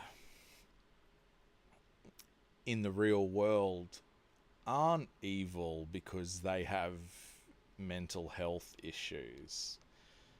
It's like, no, because magic and stuff doesn't exist. What would it take for someone to be crazy and evil? Oh, you look at this stuff beyond mortal ken, that was never meant to exist in humanity, in this world in the first place, in this whole fucking plane of existence. And that's what drives you crazy, right? I think that's kind of where I'm at with it.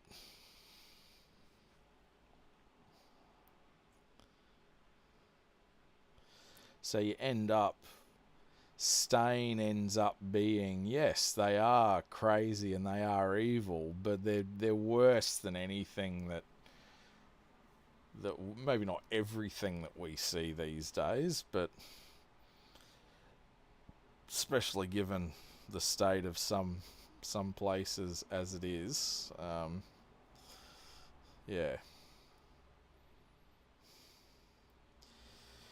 But so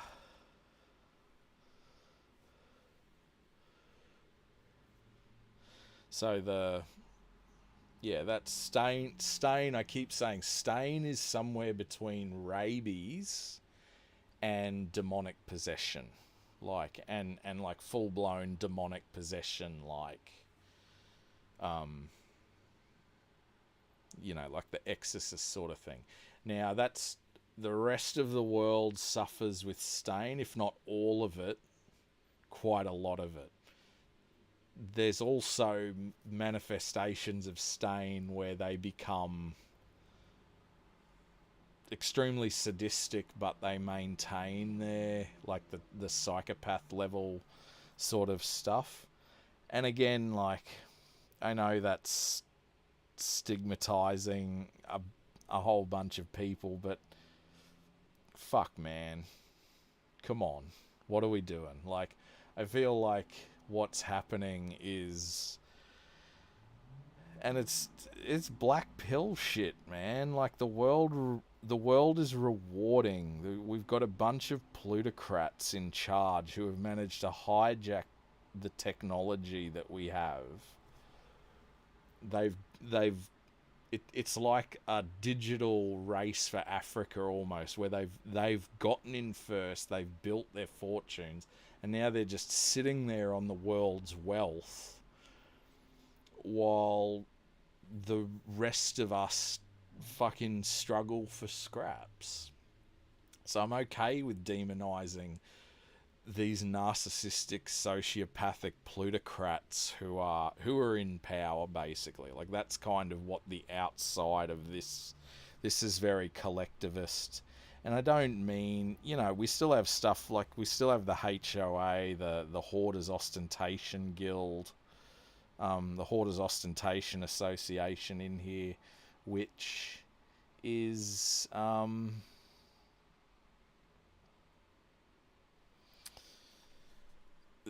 their whole thing is, give the wealth to the wealthy, because they're the ones who are job creating, and everyone else is like, come on guys, we can.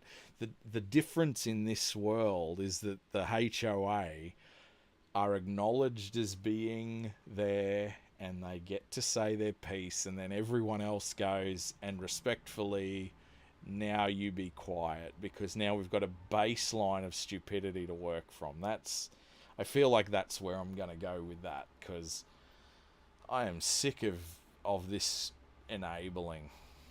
I am so unbelievably sick of the shit that we have to go through in this world.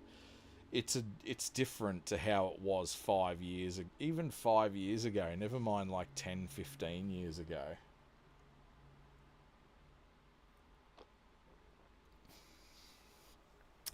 So yeah, that's sort of where I'm on with that.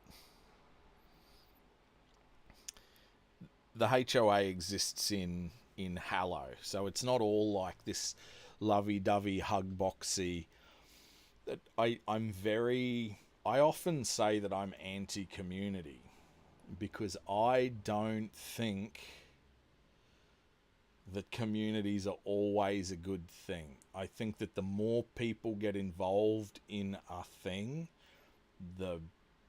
not the worse it is, but the higher the chance that something is going to fuck up, right? The more moving parts involved, the more points of failure you introduce. People aren't necessarily bad, but we don't need everyone getting interested in every single thing that there is. That's my kind of deal, and it's very strange because, again, I love people.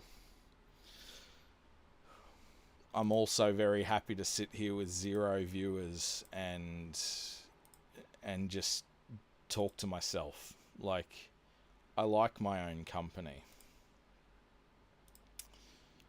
Yeah.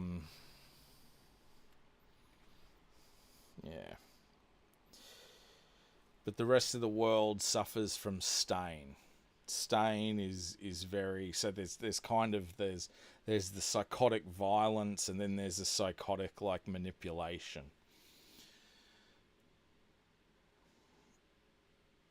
One of the rumors that how Stain came into the world, I think what's going to have happened is that the world was going bad, and then the latest major atrocity that hit was the introduction of Stain. And one of the rumors about how it was begun was through people staring at the stars.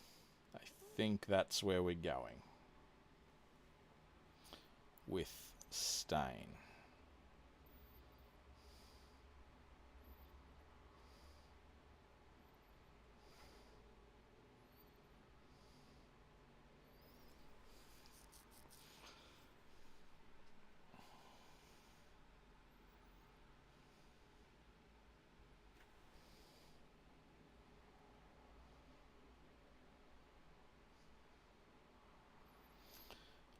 So, as a result,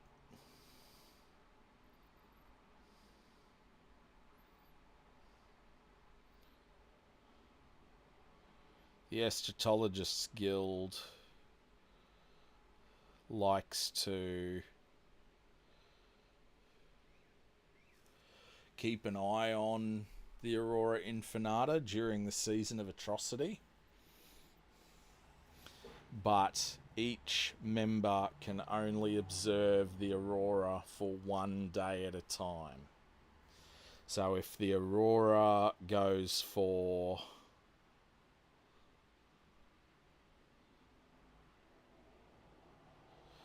if the aurora goes for 42 days, 44 days,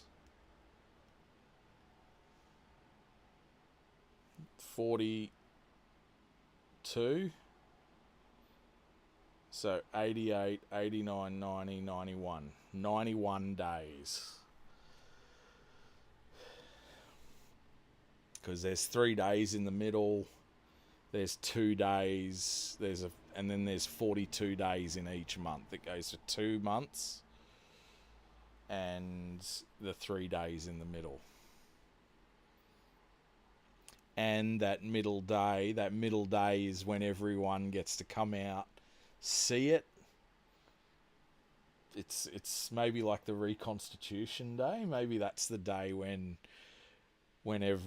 everyone's like, okay, this is our day of observing the aurora, so we are reminded not only of what to be thankful for, but also how dangerous the world is and what we left. I'm liking this. I feel like having another pot of tea. I'm not going to though, because I've had 3 or 4 cups or something already. I'm going to be pissing all day, pissing all afternoon. Yeah. So I think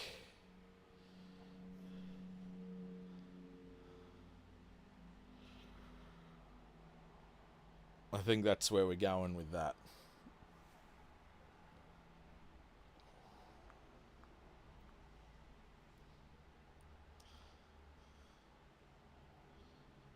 Two moons, because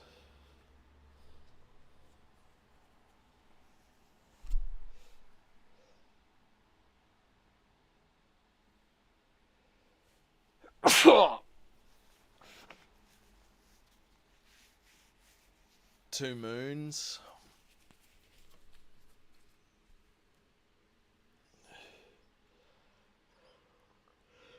And every 6 months, one of the moons does something special. I think the middle of the year, the good moon does something, and in the middle of the season of atrocities, the bad moon does something.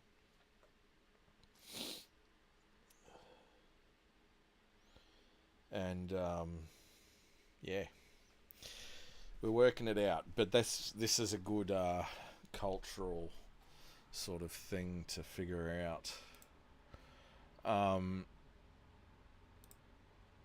We're gonna do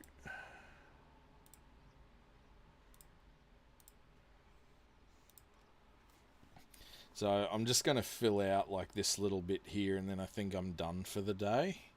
But that is some pretty fucking good work.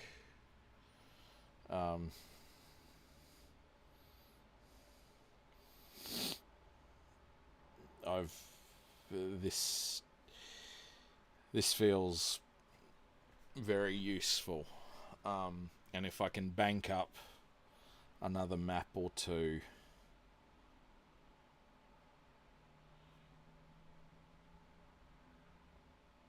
would be lovely.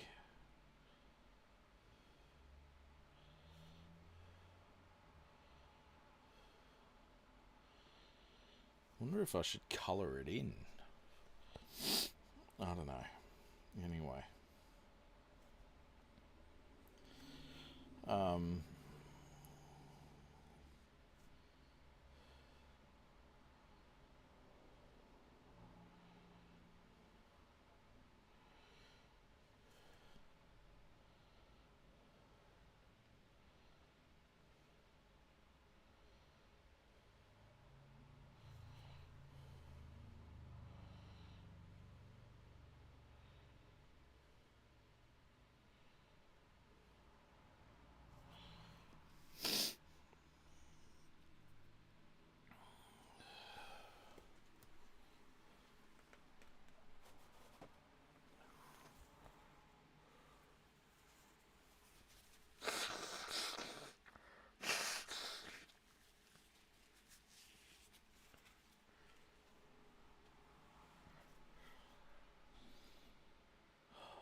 it feels good to be creative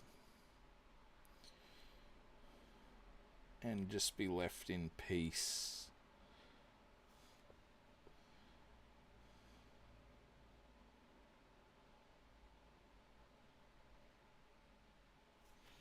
Where we can do our own thing. I don't know why we can't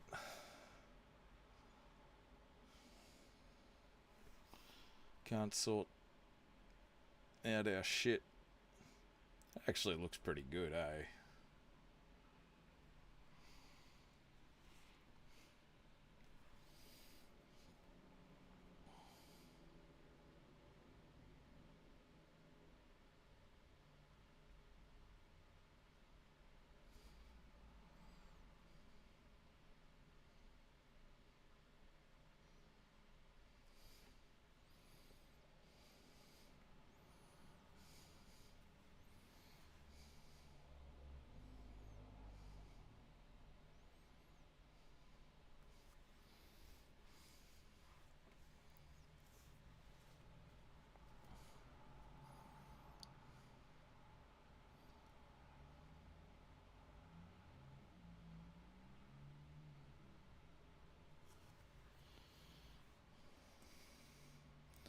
I'm looking forward to inking this. This looks pretty.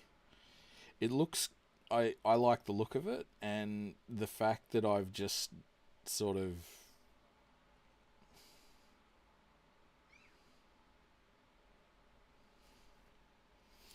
I've just sort of dawdled along and built this up. Um,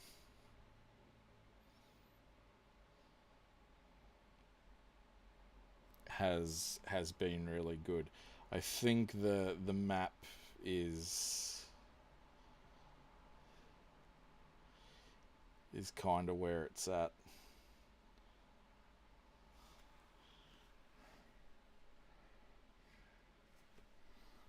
Put in some more of that. I don't know what it is yet.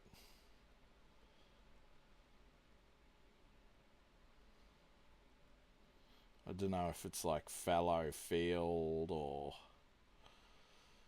quite what's going on. But I kind of like the effect of it. I'm just going to fill in this bit here.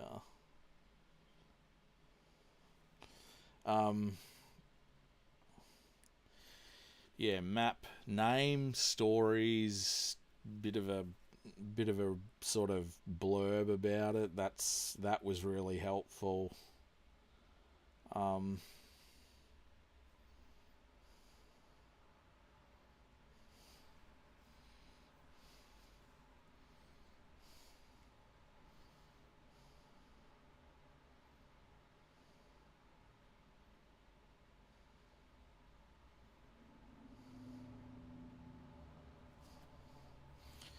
Yeah, okay. I might just put this going down into here. And we'll... Yeah, look at that. That's the idea. Just a bit of patience, a little bit of stippling.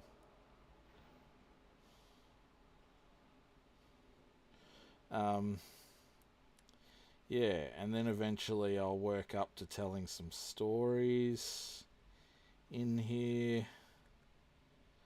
And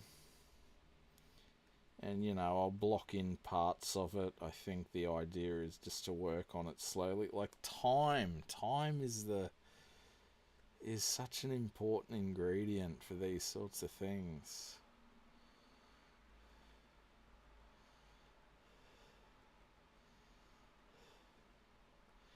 You just need time. I mean, it's been... I don't think I streamed last week because I had a pretty busy time last week. I had a busy week, and I had a few things that kind of required my attention and my energy. I had a couple of things go wrong, which I haven't even thought about them. I mean, what's today? Today is Tuesday. Even Sunday. Was it Sunday? No, it was yesterday. Yesterday I felt all sorts of out of sorts. Um,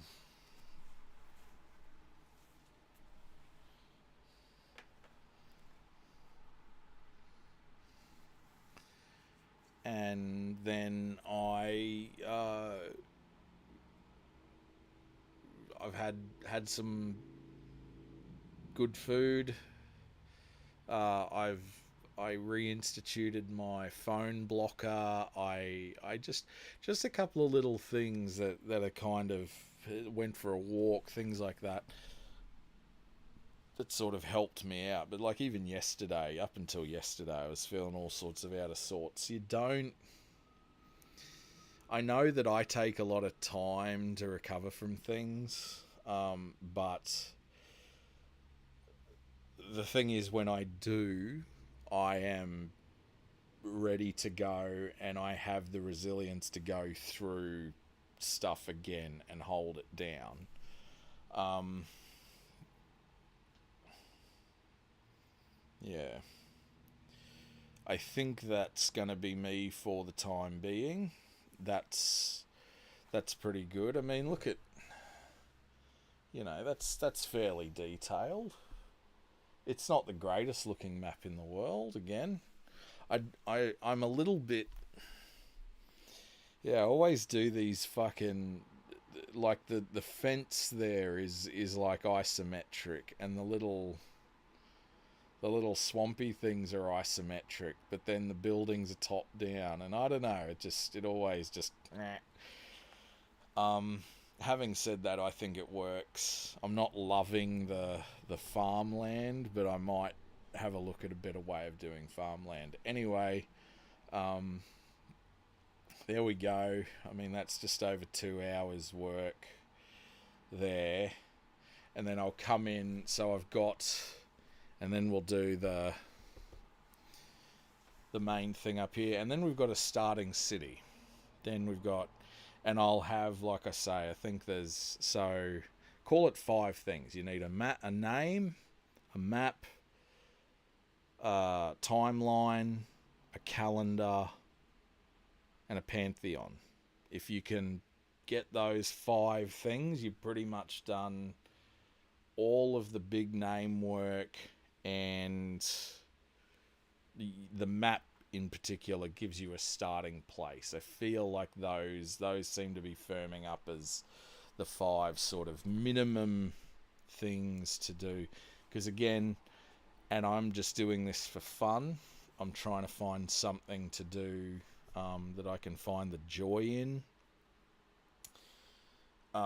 So you may not want to be doing this sort of thing like all the time. Not even all the time, but all of the, like, taking the amount of time that I'm doing. But at the same time, I am interested in doing all of the shit so that we can then work on streamlining it down. I have spent, call it the last 10 years, somewhere in that vicinity, accumulating physical things. The Kuratoga, fountain pens, online services, dice, ink, drawing tablet, like on and on and on. Dungeons, like the D&D cards, all of the rule books. I've been playing D&D, go and look at the Statement of Self video that I did, the one video that I've got on this channel. I've been playing D&D for a long fucking time.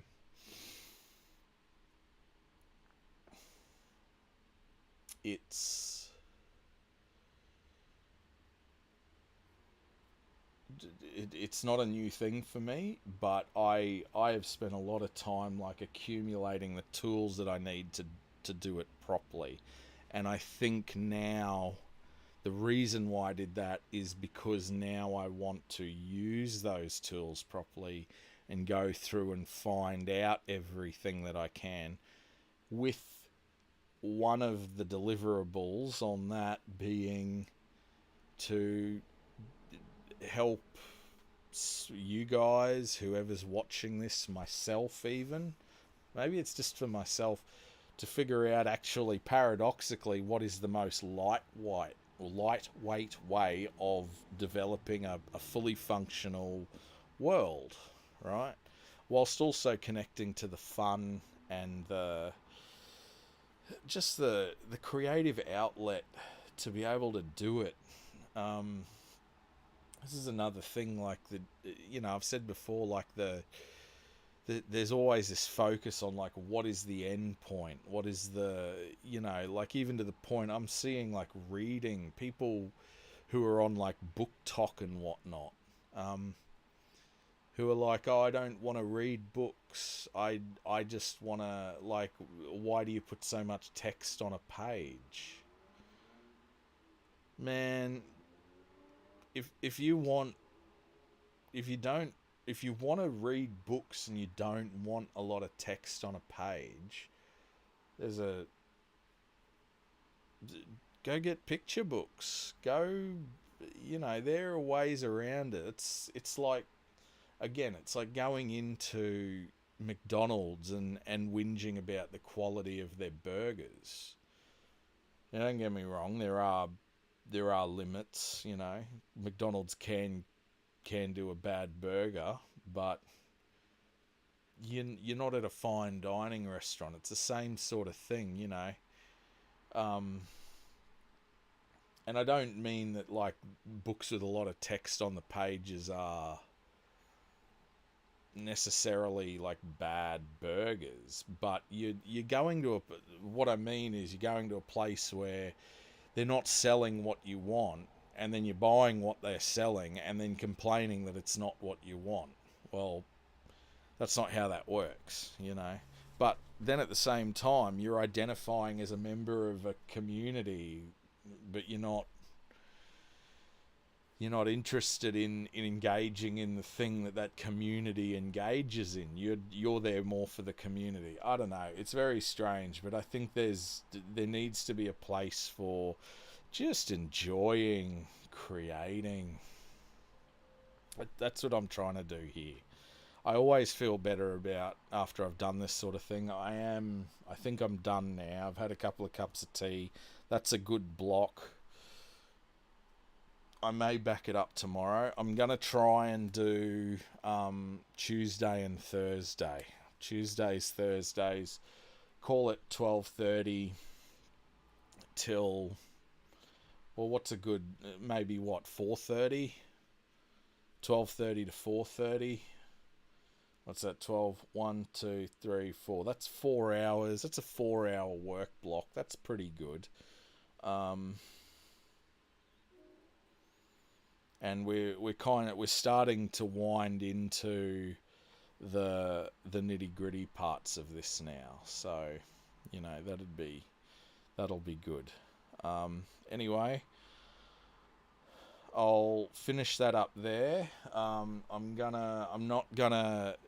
I'm also, one other thing, this is just for my own edification because there's no one watching. I'm gonna be collating all of this stuff down, recording it, putting it into these notebooks that are already, I feel like this is that was the brain, the A4 journals that I've been showing, they're like the free write stage of it, and there's so much in there, holy shit. But it's that productivity without an aim, right? Like it had a vague basic aim when I was running 5 games of D&D a week, but it was very much just get it out there, get it out. Now I'm trying to like refine it down and get it to a point where I like it's more usable, and I think like there's a recursion. This will go into the books and provide instructions on how to refine what's in the books to go on World Anvil. Anyway, so yeah, I'm going to refine that down. I'm going to be doing more Wonder Draft mapping, but not necessarily on stream. I think this is quite entertaining. Maybe this is the main thing to do on stream, because I know that watching me write on World Anvil and stuff isn't